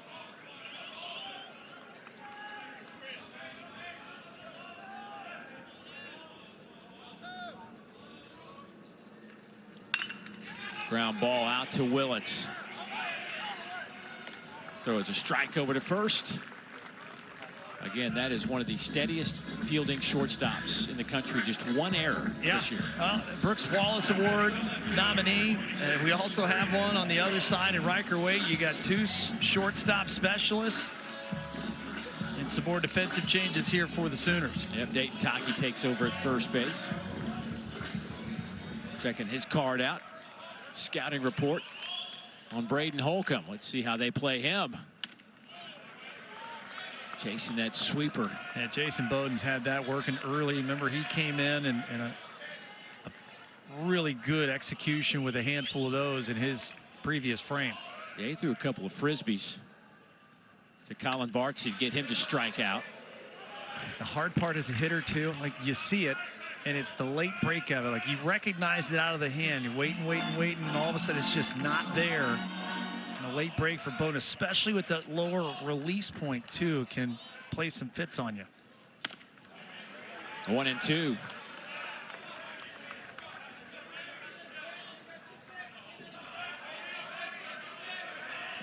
Yeah, incredible Hulk.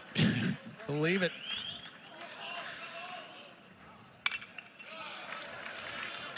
I would say that Holcomb's the nominee. He could be definitely be an incredible Hulk. 6'5", 245. I think that might, Clark Lee in the building. Want to try and get him in some pads, move some people. You know, I once weighed 245, but his 245 looked a lot different than my 245. Luckily, though, I'm a manageable 160-ish now. Right. Yes, but there indeed. was a time, though. You are lean and mean right now, Dave. Yeah. Lean and mean. Now, yours truly sitting here standing at 245. Well, similar. That's what I would say. I would say you and Holcomb look very similar. I just was never good with a bat in my hand. Now, he's been an incredible force for them in the middle of this lineup. Is someone they've relied upon a lot. And just again, when you need big hits, it feels like the Commodore top 5 has found the way, especially late in games. Oh, he lays off. Chased one of those early in the at-bat. That time, didn't bite. Great adjustment. I do love the sequencing here from Bowden. Why not? You've seen that he's offered early. Why not try and walk him off the plate one more time? If he's going to beat you, he's going to have to beat you to the opposite field. Good strategy both ways.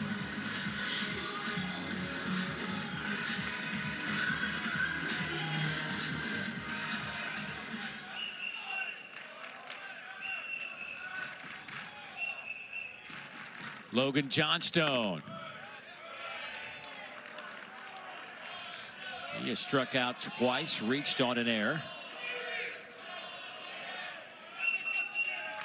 One down in the inning.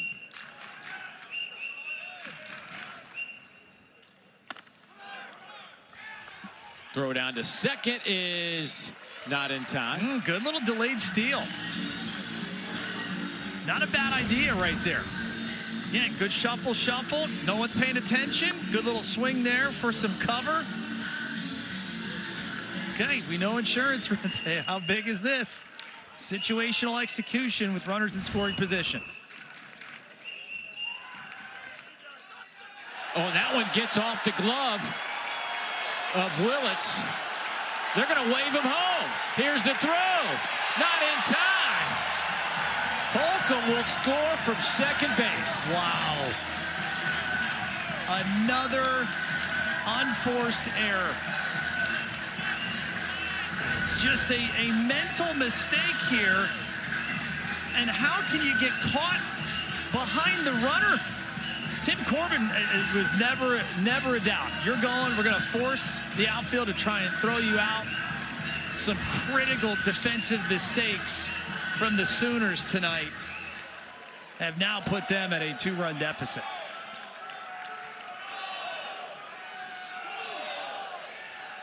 And Skip Johnson's going to make a change. And boy, I'm going to tell you something. Jason Bowden is hot.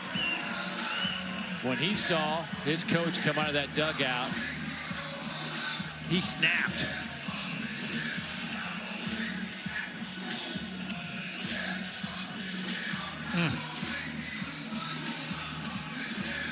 So Oklahoma going to that bullpen, going to grab Gavin Jones, the left-hander.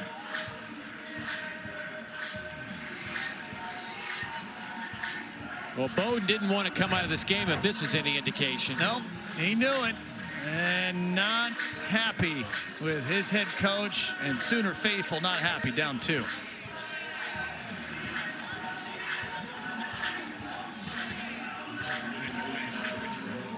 And then the errant throw into center allows Holcomb to come around.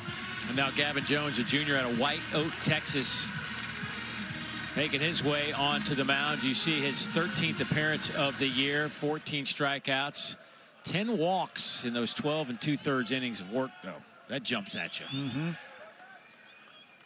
He'll face Logan Johnstone. First pitch he sees, rockets it out to right field, and that one's out of here. Home run, Logan Johnston, his 8th of the year. Well, that puppy had a vapor trail behind it. An absolute missile into the net. And come on down. Logan Johnstone, your table is ready. Service for 1. And that's a big one to make it a 3-run lead yet again. Look at this. Boom. Lift and separate.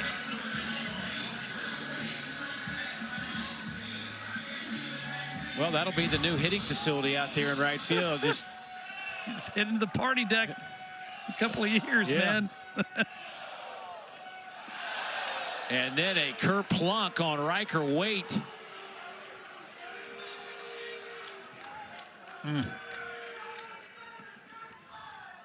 Well, as if Vanderbilt needs any more injury issues to have to deal with. Hopefully it just caught him on the meat.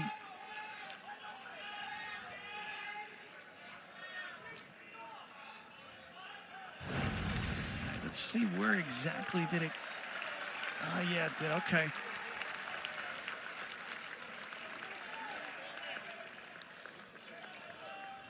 Sting a little bit. It doesn't usually look good.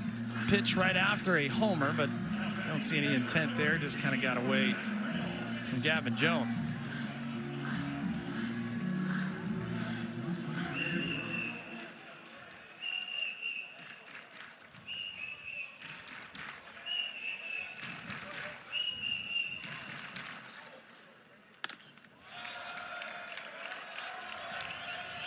Boy, it's 7-4, just like that.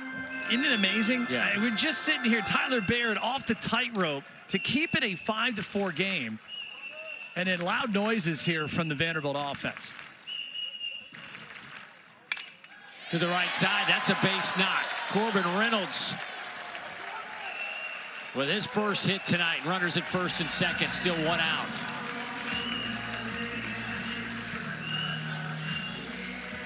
Well, Vanderbilt starting to put it on here. 17-2, Dave, when they score 6 or more runs, and they're looking for more here.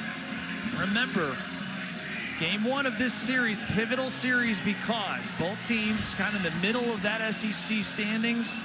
You'd love nothing more if you're Vanderbilt to finish this one off with a flourish. You know, the Vanderbilt season so far has been certainly determined by pitching and lack thereof in critical moments. Hitting has been pretty solid. Obviously, the long ball has been a huge component to what they're about. But they swing it really well, especially the top half of this lineup is really dangerous. Now the slug, too, 12th in the nation coming into today. And what about the year over year? Just a year ago. Yeah, they had 66 home runs a year ago. They have 75 already this year. And thinking of the slug, and again, just the way you can do damage multiple ways. 181st in the nation last year, 426. You're looking at a 131-point increase just in your slug. Rustin Rigdon now hitting 9th in the lineup, walked his last time up and scored.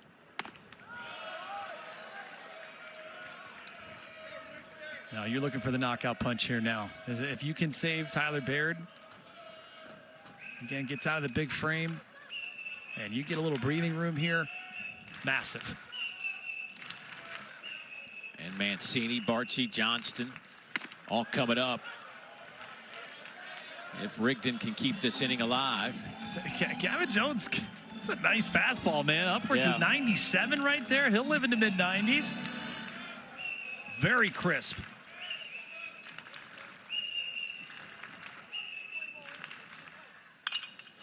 Foul back out of play, 1-2. Rigdon at 241 on the year.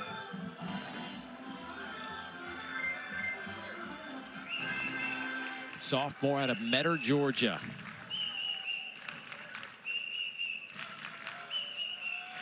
Corp says he's just a traditional, true baseball player. Can play infield, outfield, wherever you need him, he's there.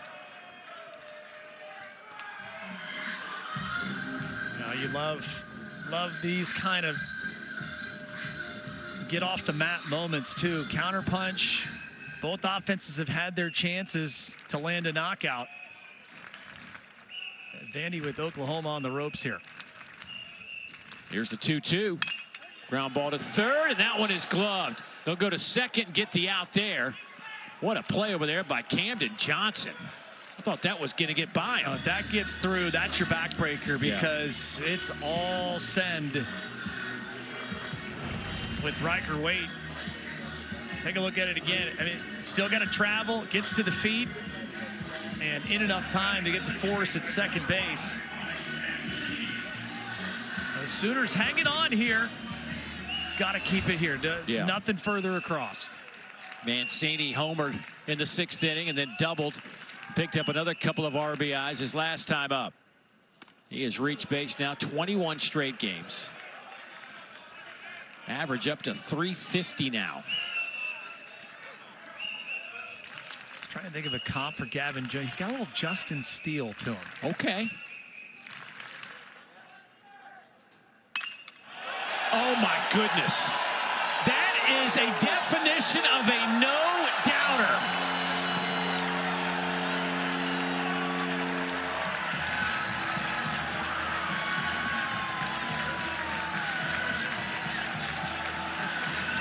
Ladies and gentlemen, Mike Mancini. Oh my goodness. 103.5 off the bat. That's your knockout. Oh my. Table set. Clear the deck.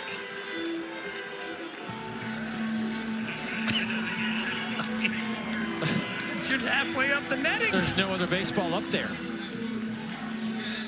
8 homers now. And again, you were looking at the SEC leader in OPS in conference play coming into tonight. You are going to add multiple hundreds to that mark.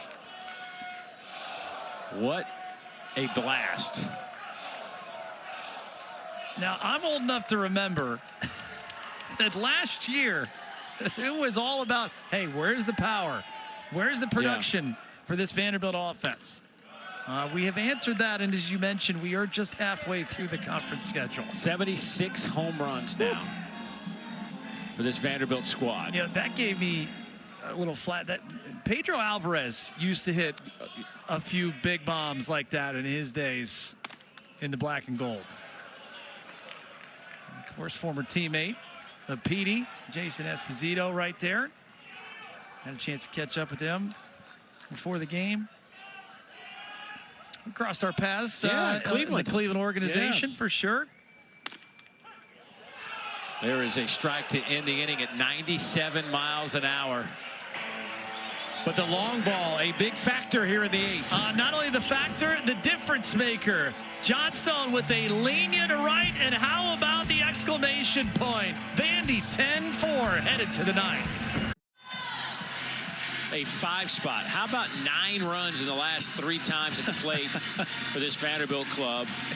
3 home runs today, and still some glad handing going on for Mike Mancini with 2 homers tonight. Well, I mean, you want to talk about what has defined this Vanderbilt team this year. It has been no shortage of dramatics in the home run department, and that man's squarely in the middle of it tonight. Second 2 home run game for Mancini.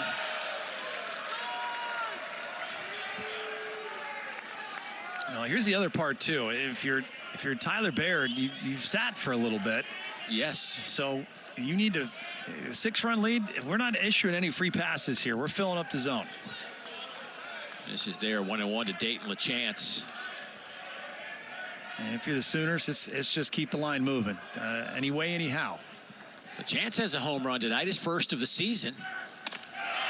Now it's 1-2.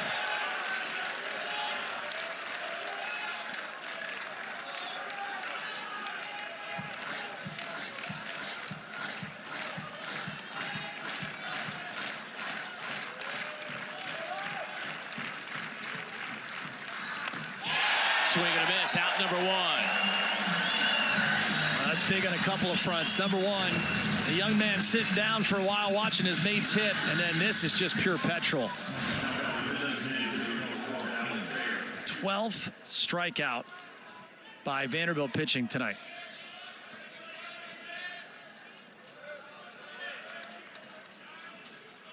Alec Blair looks at ball 1. You know, the other part for the Vanderbilt offense, Dave, 2 out hitting, 3 for 10 tonight. But it's the 3 hits and what they did, all scoring.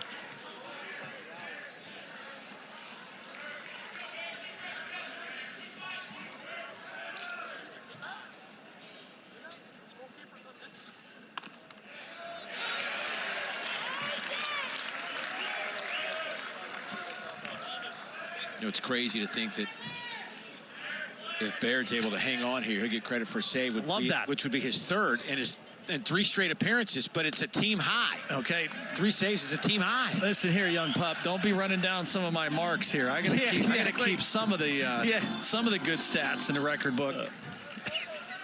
Something tells me that he might be rolling into the weekend rotation next year. Well, how about that? There's your other part of. You look at the records and then you look at the statistics. Listen, Oklahoma can pitch. Yeah. And you get as big of a bounce back start, maybe not only just for the individual and LJ Mercurius, but now the overall dynamic of, okay, you know, needed that, because that's going to be a parabolically important thing. If you're looking for a positive here, if you're Oklahoma, it's got to be Mercurius' bounce back, and maybe you get another good start from Johnson tomorrow. Yeah. Just another paint heater at the bottom of the zone. Great presentation by Reynolds right there, getting the bottom of the zone.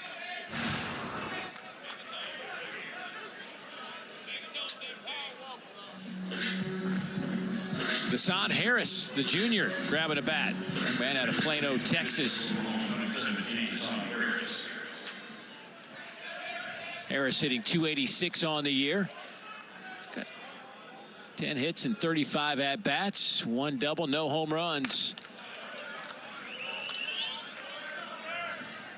Yeah, I think the other thing if you're Oklahoma to take out is that you were there. But you got to clean up the mental errors, the physical mistakes. The extra 90 feet they were giving them. Giving extra outs. Yeah. You know, if you make a couple of plays in the field, perhaps the pressure on the Vandy staff at that point, and maybe you force Tim Corbin's hand a little bit earlier.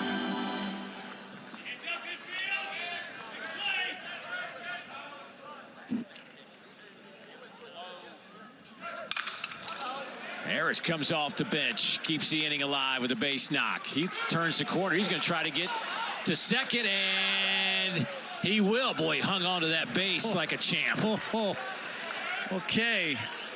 You're down 6. I get it. You're excited, but you cannot make the last out of the game right there in that spot. Appreciate the hustle. And boy, did he hold on for dear life. You're right. They look at that. Oh, boy. Oh, boy. This is not good news if you're Vanderbilt.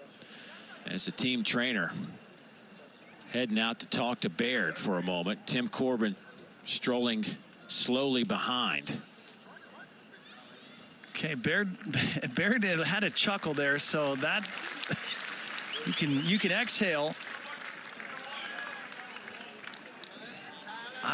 I'll be honest, I didn't see anything.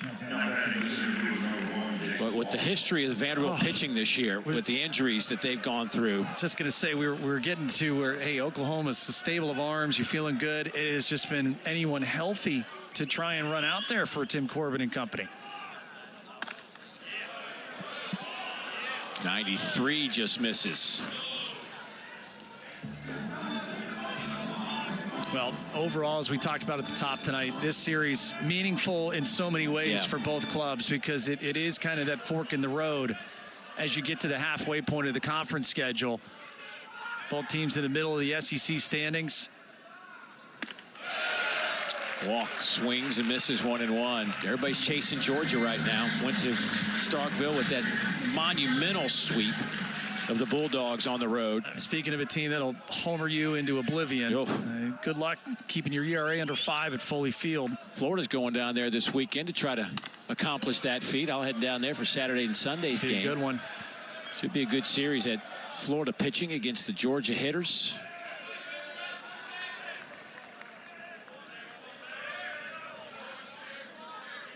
Two and 1 to Walk.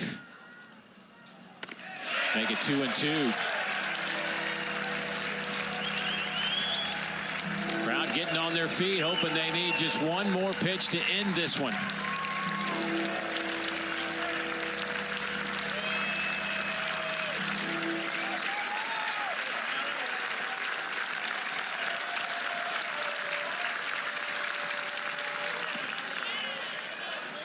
Now it's down and in. It's full 3-2. It will be Cameron Johnson for the Sooners tomorrow. We'll see what Vanderbilt is going to counter with. But Connor Fennell went a long way into giving Tim Corbin a lot of options for tomorrow. And we'll have to wait another batter, as Oklahoma not ready to go home just yet. Okay, you're creeping up in pitches here now for Tyler Baird. I know he's been arguably that more reliable arm. We mentioned it, last 4 appearances, unscored upon the 10 strikeouts in the 9 innings. You do not want to escalate this much further to see if he could potentially come back on Saturday if you would need him in the series finale. Camden Johnson now. He'll look at a strike. I guess the flip side is you gotta get this first one. We'll worry about Saturday when we get there. But you know what runs through you. It's got to run through your mind. Sure does.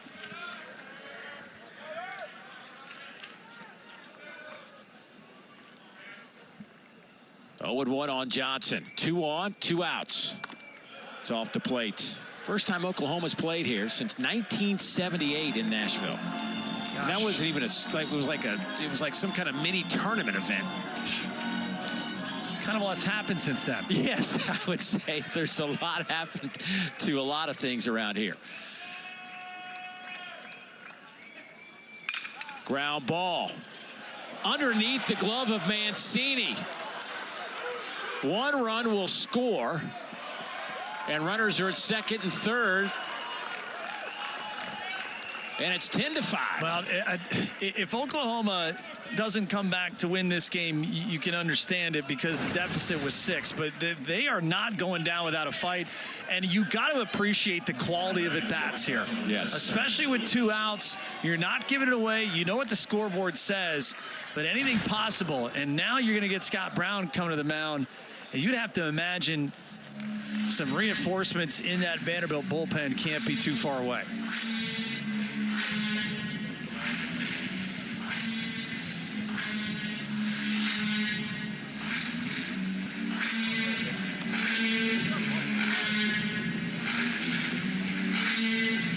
Well, Vanderbilt certainly has arms ready to go if needed. Tim Corbin makes the changes. Scotty Brown just goes out there and has a discussion, jogs it back. I like his pace off the mound. To the mound and off the mound. I like that. And always, at least we used to do this. Okay, if the next pitch is a strike, it's a good visit. If it's a ball, it's not. If it's a hit, don't come see me again. Right. Well, we'll see how that plays out here. Jackson Willits, the shortstop, steps in. He's 0 for 3, and he'll look at a strike to start this at bat. A couple of strikeouts for Jackson tonight. Now you just got to be mindful here. If you're Tyler Baird, you obviously know the danger zone, middle third here for Willits.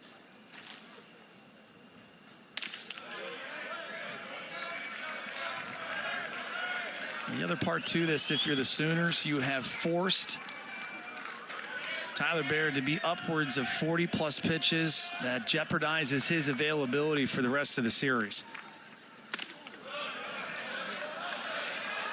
Boy, his misses are getting bigger and bigger. You can tell there's some fatigue there. You think about this, the other part people don't realize, all that adrenaline coming into that huge spot.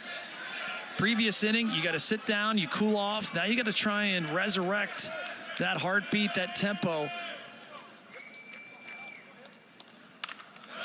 2 strikes on Willits.